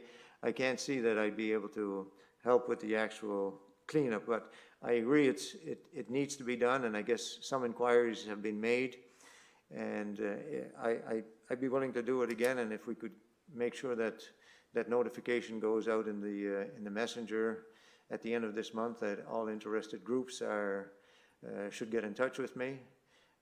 I'll probably reach out to the ones whom I already have. That's assuming you want me to do it. I know that I'm sure everybody here would like to take that on. Definitely, we're not going to carry on too long, but whether we want you to or not, because I don't think anybody else here are going to object to you doing it. So Okay, Mr. Mayor. It's yours. It's in your pocket. Consider it done. Thank you, and that's it for me. Okay, thank you, Nick. Just to Nick's point, is it possible that Daryl could take on this project as part of the wellness? It's the wellness of our community. It's the environmental wellness. Is it not something that he could run? And then it wouldn't go from council to council looking for someone to take on this project? It's not that much work anymore. No, I because- get that, but, Because I've done it so many times, so I have the contact. But for sure, I think that somebody like Daryl could easily do it. And if that's another option, and I guess I'd leave that up to CAO Lee to make that determination. Yeah, the program, even since my tenure here has been run by you, totally agree though. If we set it up with the administration, and then if there is a council or with a future council that does want to kind of take the reins, absolutely, but then we still have the foundation in place with the administration, so no issues there. Okay, Nick, so you're going to work with Landon to make sure this happens. Yeah, Correct? for sure, and Okay. perhaps a meeting with Daryl or so. Yeah, thank you. Okay, 8:35, and like Nick, I'll try to move as fast as possible. First item on my list was a thanks to the staff and council, because I too thought we were done in May. But as where Nick is going to be forced to continue, my house closes on May 15th. I will no longer be a resident of the village at that time, so I'll be resigning on May 17th. So I am going to get out of the council role. So I will take this opportunity to thank everyone on council. I'm going to do it individually, but I promise I'll do it quick. Nick, you've been a leader in the community for a long time, kind guiding soul for me since a long time ago. even some, let's call them reckless decisions in provincial politics were made together, and some good times we had, and I was very honored to be able to serve on council with you, and hold a chair of, let's say, less esteem but equal value. Lillian, the amount that you've grown into the role of counselor in the last 5 years has been immense and amazing. I think, and it's not to diminish it at all, but at the beginning, I think you held the record for most seconds for motions, and now you are leading some of the best ideas and initiatives in the village, and I applaud you for the development there. Tracy, we're actually agreeing more often than not now. It's been a good challenge, and I've learned a lot from working with and against you at some times, but I think it goes to show that even when there's conflict, when the conflict is about what's the best for the community, that's good conflict, and I very much enjoyed it. Brenda, by far one of the smartest people I know. I've had the privilege of knowing. We don't always get along. And sometimes I've been critical and angry, but an adamant professional, and I applaud you and the staff, and Nicole as well, for the job that you continue to do for the village. Mayor Noel, I got you to tell me to shut up 2 months into our term. And for someone who probably wanted to say that when I was running around his house screaming as a 2-year-old, I guess you waited, but it happened eventually. Again, another instance where I got to learn all of the ins and outs and the dedication that you have to the community and the roles, the small, often unnoticed roles that you play in so many people's lives, and how that's required to make a community like ours great. Mr. Lee, I definitely voted to hire you because I thought, well, it'd be nice to have another sub 40 person on the council. And then I realized that you just look really young. But no, it's been a great experience. I think the injection of new enthusiasm and new ideas that you bring to the community is invaluable, and it'll play a really big role in how the future rolls out. And I'm looking forward to seeing the new build and having you over for dinner at a potential place that we know about. Paul, what can I say? It's been a good ride. There's been some heated conversations as well, not always at this table, but at other ones as it's gone. I think there is nobody who cares more about every single person in the community than you. I think you wear your heart on your sleeve and you give it freely to the people of the community. It's something that I don't think I have the energy to always be able to do, but I applaud you for that commitment and that dedication to your constituents. And I know you served Ward 1 well, and if you happen to go into the mayor's chair, you will do that as well with the same level of dedication. And to Daryl and Nicole, I know you're not here. Very much, I was happy to get the position of Health and Wellness Coordinator going. It was a long slog, but I think we found the right person, and Daryl's done a great job, as evidenced by the yoga classes that were going on during this meeting and other initiatives as well, and the raging popularity of pickleball in the community. Nicole still works very hard. Always will think of Nicole as, a member of the family, and to see her adapt to the changes and the pressures of the times, it's something to behold. So all the best there. Our Public Works Department, led by Cameron, have been stepping up as of late, and they always take my bins off the road when they drive by and they've blown out. So it's great, and keep our community clean, and to all the staff and the community seasonal staff that keep our our events, and that includes our events committee. It's been a privilege to work with you guys and to be involved and associated with such great people. And hopefully, I wish nothing but the best going forward for all of you.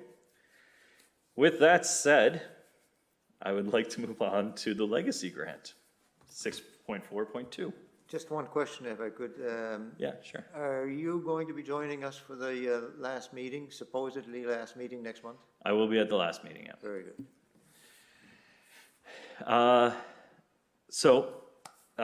I, Sandy Clorne, move that the Economic Development Grant Application and Criteria Legacy Grant be adopted as presented. I'll second it. I don't know if I should, but I will.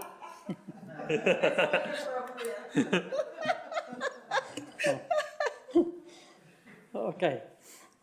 We have a motion. Any questions? Paul? Okay, now, I'm gonna say this, I'm not being nice just because you're nice to me, I mean this when I say I was gonna this. say, I did butter everyone up before. Yeah, I know, I said the timing is, but, this document is very, very good. And, you deserve a lot of credit for it. You know, we could use more of this, and it's because this is very detailed. It's got its objectives clear. It knows what it's doing. It's a very, very good document, and I commend you on the work for it, and the others who worked on it as well. The reason I have to say no has nothing to do with the document. It's simply because last February at the public meeting, I told the public, I promised the public, I wouldn't go any further with the document and with the grant until we had a public meeting, until I met with the business owners. And I was thinking this morning, I said, you know, there's a possibility that we may be here in June. There's also a possibility by the end of the summer, these kind of meetings can happen. So if I am fortunate enough to be on the next council, I would be willing and encouraging that meeting to happen so that I could give my blessing to this document, because the document's great. So that blessing is going to come. I just have to sort of abide by my word, because that's what I gave. So the no it's a no, but it's not an angry no. Okay, and I appreciate the work you did. It's a fantastic document. Any other questions? On the motion, all those in favor signify by saying aye. Aye. Against, nay. One nay. Motion carried. Okay, CAO lead. Okay, I'm going to try my best to get through this quick. I've got quite a few items on the agenda here. The first 1, 2, 3 are related to the social environmental grants. There's 3 requests that came in that were over the threshold that's allocated with our policy, and I believe that they're recurring ones. They're perpetually, sort of year after year events. So Brenda's tied motions to those. The first one's for the Beldoon Figure Skating Club for $3,500 of ice time in lieu at the arena.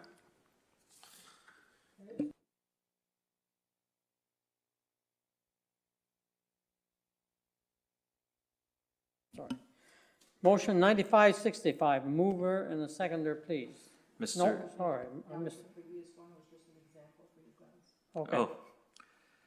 Okay, Mr. Mayor, Okay. I'll move that the social environmental, are we on the grant, or do I have to create one on the fly here? Mr. Mayor, I move that the, that 1942. 1942? Yep. All right, that the social environmental CAO grant report of April 2021 be accepted as presented, and the following grants be approved: $250 for the Friends of Healthcare Foundation. I'll second it. Questions? On the motion, all those in favor signify by saying aye. Aye. Okay, next one will be 1943. I think that Brenda has for the first one, for the time in lieu, there's an example there that was used last year. So I think that just needs to be modified, Brenda, just with whoever Or is that, can they use that? Yeah. Okay, I'll move that the CIO Social and Environmental Grant Report of April 2021, I guess to grant $3,500 in lieu of ice time rental for the Beldoon Skating Club for the year January to December 2021. Be right, anyway, yeah, it be motioned, be granted. Second. Second by Sandon. Questions? On the motion. All those in favor signify by saying aye. Aye.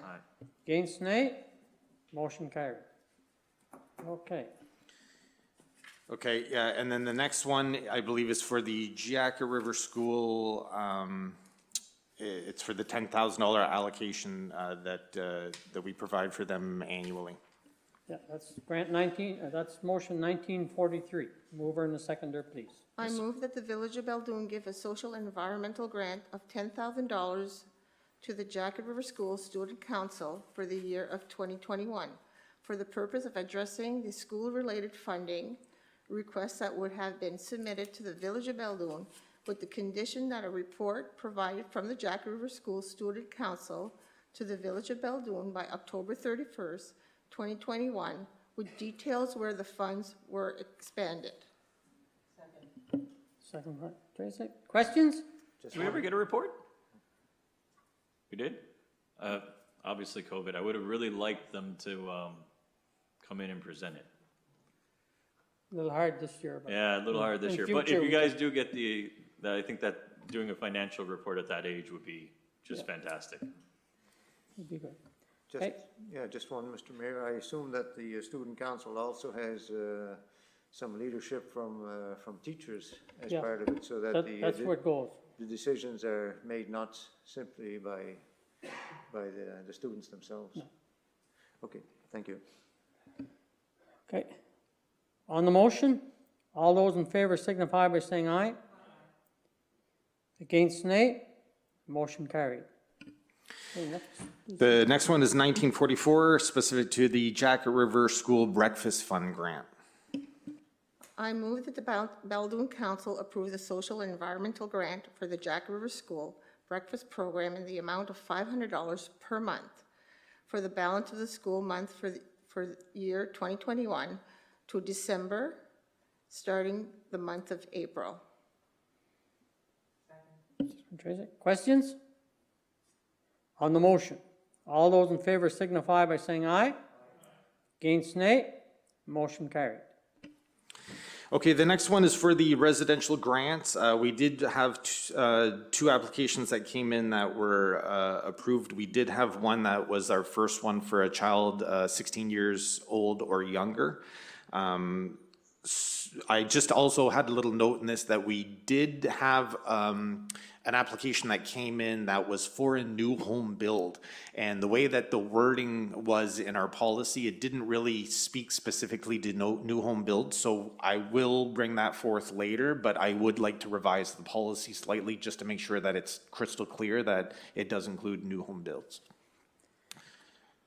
Okay, so we need motion 1945. A mover and a seconder, please. I move that in accordance with the Village of Beldoon Economic Development Bylaw, ED 01-2019, and the Residential Grant Policy, Council accepts CAO Lee recommendation approve the following grant for $450 to Tammy Guitar and $3,982.50 to Wendy Weir. Questions? On the motion, all those in favor signify by saying aye. Against, nay. Motion carried. Okay, for the next one, as Jean-Guy Dubé did mention during his presentation earlier this evening, they are interested in office space. They do temporarily need office space until they have an administrative space of their own developed. We showed him the office space at our former building, 2330 Main Street. works perfect for his needs. We had already had a lease drafted, as council recalls, post-secondary education training and labor did use that space briefly when they had their transition committee. So the lease was all done. It was just a matter of adjusting the price rate on it. We have that at $300 plus HST per month, and it is a month-to-month lease. Okay, so we need motion 1946, a mover and a seconder, please. I move that the lease agreement between the Village of Beldoon and IJN Investment of Development 2008 Limited for the office space at the former municipal facility at 2330 Main Street, Beldoon, New Brunswick, for $300 plus HST per month, a monthly basis, be accepted by the mayor and the clerk, signed. Second by Tracy. Questions?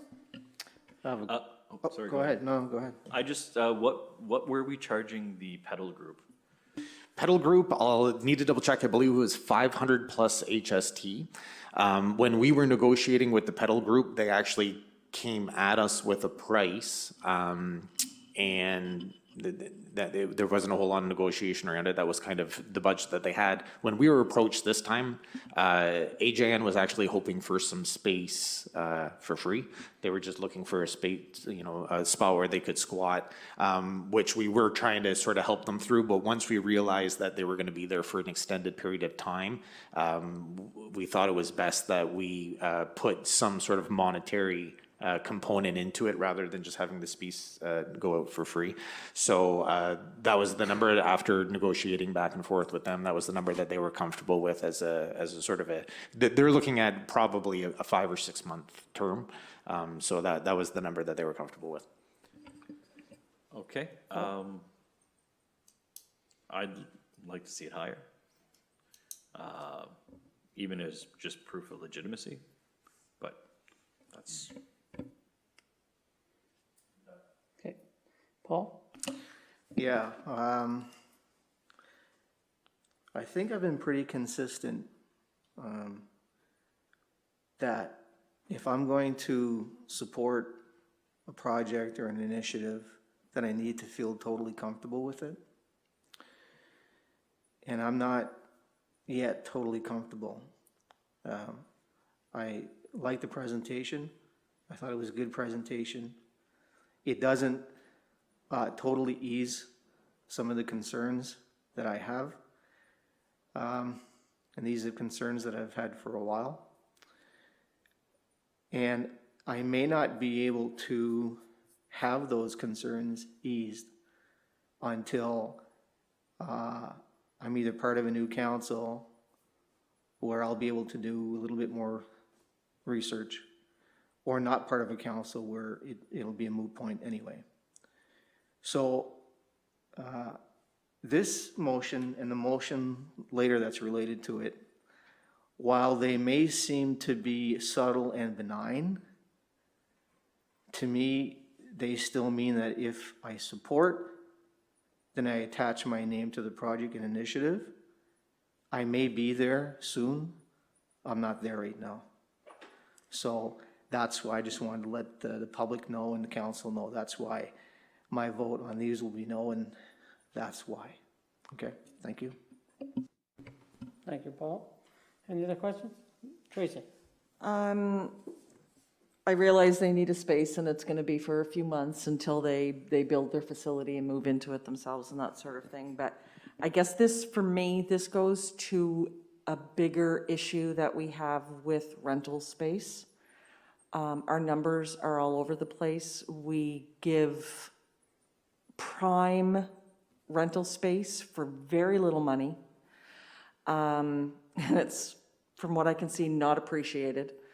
And some offices are for free. So is there some way that we can come up with some consistent pricing and not have people gouge us for our space? Because we have space to offer, and I don't think it's we're getting what it's worth from the people that are renting. So I am going to say yes to this one because I believe in this project and I want them to be here on site and working. But going forward, whether I'm on council or not, please, let's set some pricing and stick to it and not look at each individual case and what they're comfortable with. Let's put it at what we're comfortable with, and if they don't like it, then that's their issue. So, okay, that's all I wanted to say. And so, I mean, this was put out to council. There was feedback requested on it. That's no problem. I mean, even with this one right now, if we want to table this, I know that they're looking for space soon. If we want to table this because the council's not okay with the number, well, that's certainly an option. Yeah, but as for establishing a price for all the units, yeah, that's this price actually was the price of another unit. That's where that came from, right? We seem to have either a $300, $500, depending on the size. So that's sort of where this came from. It was standardized because there was other spaces that were being leased out for that amount. But yeah, no, absolutely, whatever council chooses. Mick? Yep, Mr. Mayor, thank you. Got to remember that this is a temporary arrangement, and you know, I don't really care if we charge $1 or charge $1,000 because I think the benefit to the community will be derived at the other end of the equation when they actually land here and they start their production line. I think the cost of renting a space on a temporary basis, while I agree that it's nice to have some standard, but this is a temporary arrangement, and I'm just happy that we can accommodate them. I'm glad that they asked us, and that we're able to make that accommodation, that we actually have the space. Again, will benefit, the greater benefit will come when they go into production, and so that's an easy yes for me. For me, I feel it's only a room. I think it's only the room next to what you guys had. It's not a big area, so, and the benefit, like Nick said, it's to come in the future. It's to our benefit to give them the space so they have a location to set their self in and start preparing for it. So that's why I'll be voting for yes for this, because I think we need to move forward, and we want them to move forward because it's good for our village and our people. Okay, and maybe I'll just add that, part of the reasoning that they need office spaces, they want to start talking to people and start talking to employees, and they need an address for these people to go to and see what the training is and what training needs to be done. So, and the sooner they start, the better it'll be, of course, for the municipality and for the people who are out there looking for jobs. Any other questions? If not, on the motion. All those in favor signify by saying aye. Against, nay? Nay. 2 nays, 3 ayes, motion carried. Okay. Okay, the next one is for the sale of PID 502-10798. I know the council's been through this previously. There was a resolution passed for this to go through. The purchaser has had his lawyer draft the land sale agreement that's provided with council. We did have our lawyer, of course, once over it just to make sure that everything was covered there. Any invoicing, as we discussed previously, that was done on this file by our lawyer will be directed to the buyer. So the only suggestion that came from Andre was that we just include a resolution that sort of tied into the previous resolution that was passed by council in February. So he's included the language there. And it's motion 1947, I believe that would be neat for this. Okay, so we need a mover and seconder for motion 1947. Mr. Mayor, I move that the following resolution regarding the sale of property be adopted as presented. Whereas council authorized the sale of municipal property identified PID 502-10798 on February 22nd, 2021.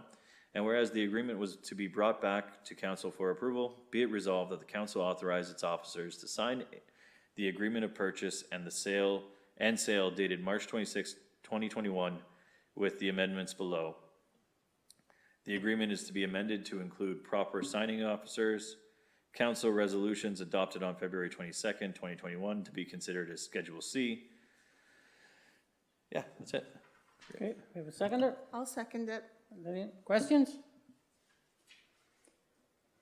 On the motion, all those in favor signify by saying aye. Aye. Against, nay. Motion carried. I didn't know that Morris's name was Joseph Patrick Morris. Okay, we have, the next one is a motion required to go to tender for a fire department vehicle.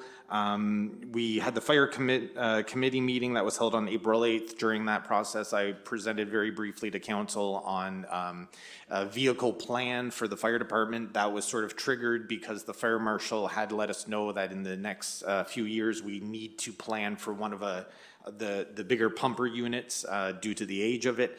While we were going through the process, we easily identified a vehicle that needs immediate attention. As such, we've built that into the plan that's been presented to council, and we are looking for a motion. Just a reminder, this is obviously not, to purchase or anything like that. That'll come in front of the next council, but we do need a motion just to put this out to tender. Okay, so we need motion 1948. A mover and a seconder, please. Mr. Mayor, I'll move that council authorize CAO Lee to prepare tender specs and tender package for fire department rescue van, and in accordance with the NB Procurement Act and regulations, publicly advertise the tender on the New Brunswick Opportunity Network, or NBON. Okay, seconder, I'll second it. questions? On the motion, all those in favor signify by saying aye. Aye. Against, nay. Motion carried. Okay, same idea with the next one. This one is for the Restigouche Street extension, which again is obviously heavily tied with AJN. In speaking with the engineers on this, right now they're letting us know that there's a lot of projects that a lot of contractors might have expected that are not materializing again this year. I think that COVID delayed a lot of stuff last year, and there was a lot of projects that people expected to happen in 2021 that are not happening. With this project, moving along the way that it is, we would like to not be in a position where if it materializes, then we've got to do a lot of catch-up work to help facilitate the access to the property. So as such, the suggestion was made that we at least go to tender with this, with the understanding with the engineering firm that if something happens with the project or obviously the pricing not being acceptable for whatever reason, but if there is a reason to not award, it does not need to be awarded. However, pricing wise, the recommendation is that we do this as soon as we can. So we have motion 1949, which would be putting the Restigouche Street extension tender out. We need a mover and a seconder for motion 1949. Mr. Mayor, I'll move that in accordance with the NB Procurement Act and regulations, Belgium Council authorize the commencement of tender process and publicly advertise the tender on NB Opportunity Network, NBON, for Restigouche Street Extension, Project 242-19-1. Questions? Just one maybe. We're still partnering with ACOA? We are resubmitting, we're partnering with ACOA and with another provincial entity that's looking very promising. If this project down the road, if it does get approved by council, we have worked it into our gas tax plan. So the majority of the pricing, if we needed to foot the bill ourselves as a municipality, the majority of that would come out of, I think like 90% of it was covered by a gas tax fund. With the support, I'm working with them. They had a bit of a chronological issue. They needed to make sure that all the file that they were working on with AJN was managed first, and then this was sort of a subsequent one. Very promising. All of that application work is being done this week. They've actually, they identified a couple things that we could add to it, to add to the funding. So we said, no problem, we'll add to it. So that is, that looks very promising. And we're hoping right now for a 1/3 partnership. That's what we're aiming for. That's what we're asking for. So again, I can't say for sure, but it does look very promising, yes. On the question. Just a I have a question. Oh, if I can. go ahead, Yeah. No, I'm just wondering, like, so if it doesn't work out, what then? We don't, What are we bound to? we don't award the tender. No, but I'm saying, like the term, it looks like this is promising, it's gonna work out, et cetera, et cetera. So. Yeah, AGN. Because that's the entity that we were talking about. And I'm just wondering, if it doesn't, has there been a plan B set in place in any way? Just asking if there's been a plan B. A plan B in what capacity? Well, in the capacity that some of the land or some of any of the buildings or any of the roads that we're looking at, is there a plan B that if this doesn't work out, this is where we're going with it? Or is it, no, we're gonna, cross that bridge when it comes? So council had the foresight of when they sold land to AJN for less than fair market value, there was a stipulation that the land needed to be developed within a certain amount of time, which was a great clause. And any future councils, as the administrator, I'm going to be making that recommendation that the land not sit there undeveloped. So they have a certain amount of time, and if they don't develop the land according to the very preliminary drawings that they've provided, then the land actually comes back to the municipality. We would repay the money back. So as for the road, again, this motion is only to put it out to tender, but I would expect that future councils would award this only when they know that AJN is going to be in place. As for contingency plans, yeah, there's been a lot of work done with that. Council's recently sort of challenged me with economic development and municipal growth, and there's been a lot of strategy and a lot of work kind of put into place. And obviously, our industrial park is a big factor in that. So. It's not to say, even if AJN didn't materialize and a future council did want to extend that road regardless, without there being an entity there, it would still be beneficial because it still accesses property that we would be able to market a little bit better. As of right now, we do have some property that's actually just not accessible. But we have been trying to be diligent in making sure that this road extension was only going to happen if we knew that we had a property owner that was going to be in place. So. Okay. On the motion, all those in favor signify by saying aye. Aye. Against, nay? One nay. Motion carried. I think I'm done. Thank you, Landon. Clerk Treasurer Cormier.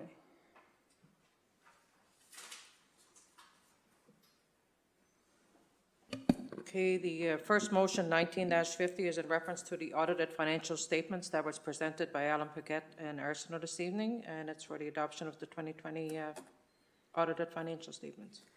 So that's motion 1950. A mover and a seconder, please. Mr. Mayor, I'll move that the draft 2020 audited financial statements prepared and presented by Alan Paquette and Arsenault be accepted as presented. Second. Questions? On the motion, all those in favor signify by saying aye. Aye. Against, nay? Motion carried. The next motion is in reference to the appointment of auditors, and this is in relation that we're required to do it through our legislation that we appoint our auditors annually. So the motion 19-51 is presented. Mr. Okay, Mayor, so we need a mover and a seconder, please. Mr. Mayor, I move that Alan Paquette and Arsenault be appointed as Beldune's auditors for the financial year 2021.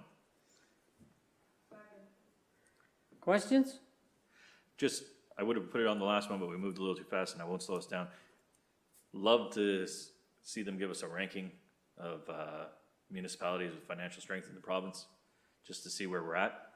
Be a nice kind of measuring stick going forward. A ranking on, Well, they had, he talked about some different measurements that he was using for financial strength and position. So obviously, if every municipality has to do this, then he could probably draft together a comparison chart, and we can point and show where we are Beldoon could point and show where they are in comparison to other municipalities, both regionally and all over the province. So I think that would be good information. You know, that's a great point, because, and I was actually thinking tonight about asking him just that.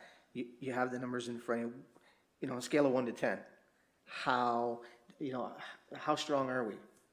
We seem to be, from the numbers, in a very good position, right? But is that, from someone who would know, is that an illusion or is that actual fact? And the second thing too is, in conversation with CAO Lee last month, and I said, wouldn't it be nice if we could find, if we had some metric that we could determine how strong we actually are? What kind of a position economically are we in? Because sometimes we want to make goals in terms of economic development, not quite knowing where we actually stand at present. And it would be nice to be able to have that. I'm not sure what variables you use to determine that, but surely that's probably something that you could do and something that you could find, and it'd be great to know exactly where we stand, right? So that's a great point by Councilor Cohen. Okay. Any other questions? On the motion, all those in favor signify by saying aye. Against, nay. Motion carried.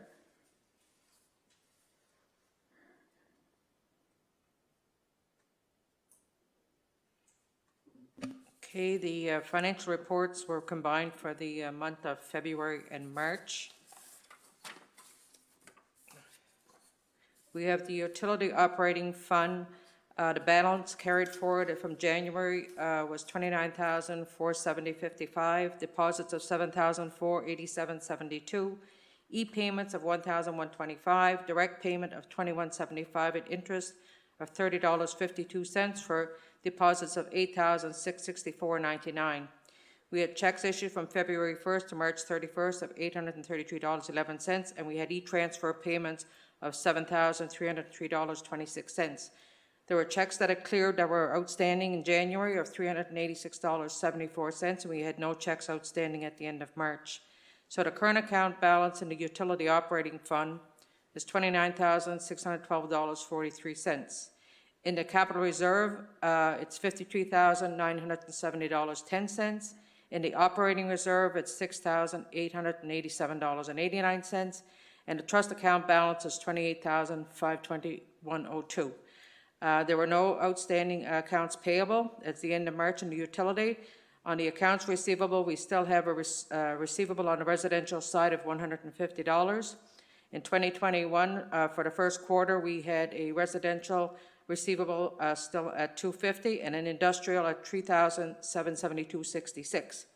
In the due to general operating fund, we had $6,000 and due from the general operating fund, $6,194.54. In the general operating fund for the same term of February 1st to March 31st, we had a balance carried forward in January of $296,310.01, deposits of $1,008.54, direct payment of $2,300, direct payment of the province of New Brunswick $689,070, direct payment from the province of New Brunswick for fire services $11,190. Direct payment was the COVID-19 restart of $76,923.19. We had a direct payment from the province for the seniors program of $4,800. HST rebate for October to December of $78,310.81. There was a bank error of $140 where they did the wrong deposit amount. So that was $140. Arena cash deposits, $3,347. Interest revenue of $887.22, and a return check of $9,894.49 for total deposits of $877,871.25. We had the checks issued from February 1st to March 31st of $312,349.42. Account payable direct deposits, payment of $8,827.11. The bank error I mentioned above of $140 was corrected. 2020 check deposit twice of $180. There was a check to be reversed of $9,894.49, which was the one you see above that was returned. Direct payment service New Brunswick, $83. Direct payment work health and safety, $4,117.98. Bank charges of $139.38. And MasterCard payments of $857.04. We had checks that were outstanding in January that cleared for $82,137.35, and checks that were still outstanding at the end of March of $10,978.11. So the current account balance at the end of March in the general operating fund, $766,433.60. The capital reserve account, $2,642,718.66. Capital operating reserve, $200,249.40. Gas tax, $545,748.01. We had accounts payable at the end of March, $214,415.62. And the accounts receivable, the 2019 of $115 will be written off now that we got our statements. And the 2021 receivables was $21,282.50. Due from the general utility fund is $6,000. Due to the general utility operating fund is $6,194.51, and we have due from the gas tax fund $30,597. Okay, thank you, Brenda. We need motion 1952. A mover and a seconder, please. I'll move that the financial report be accepted as presented and the accounts payable be paid.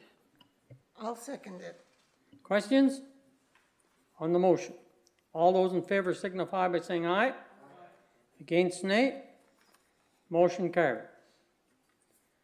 Okay, we can move down to correspondence.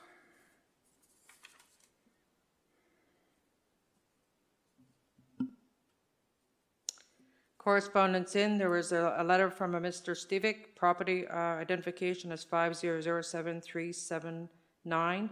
I guess there was issues and there was an action. I'm not sure if CAO Lee has been. He's going to speak on that. Okay. I'll probably send this out to council separately because we'll be looking for a little bit of direction on it. This is, again, another property owner who is down at the end of Gagnon Street. I know that we've discussed this a few times, and judging by the last name of the person who sent this letter, I'm assuming that they're a relative of another resident who we have had conversations with. So this is, again, it's the private access. The public component of the road terminates at the asphalt. So there is no, it's a private lane after that. There is no winter maintenance. There is no waste management. So we have recently, with the gentleman on La Violette, we did issue a letter to him. I would expect that council probably would want for us to issue a similar letter to this person. But I will pull this out and I'll put it together in an email separately and send it out to council. Thank you, Lana.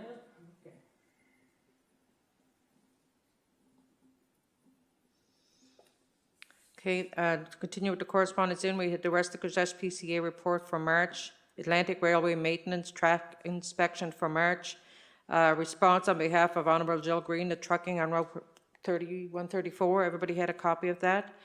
Honourable Jill Green, DTI, the 2021 program. We have not been awarded any funding for any work on Route 134 again this year. Honourable Mike Holland, interest in municipal participation in the MB Nature Legacy Initiative. And that's it for correspondence.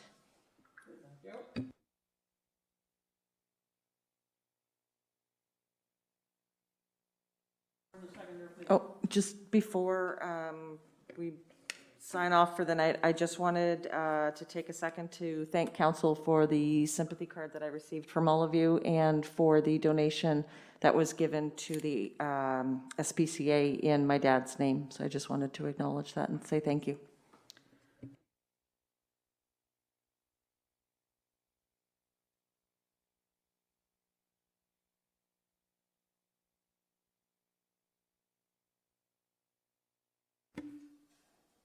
Mr. Mayor, I move to adjourn at 9:21 or 20. Saying aye? Against nay? Motion carried. Thank you, everyone out there. It was a long meeting tonight, but we accomplished a lot. That's a good thing. Thank you.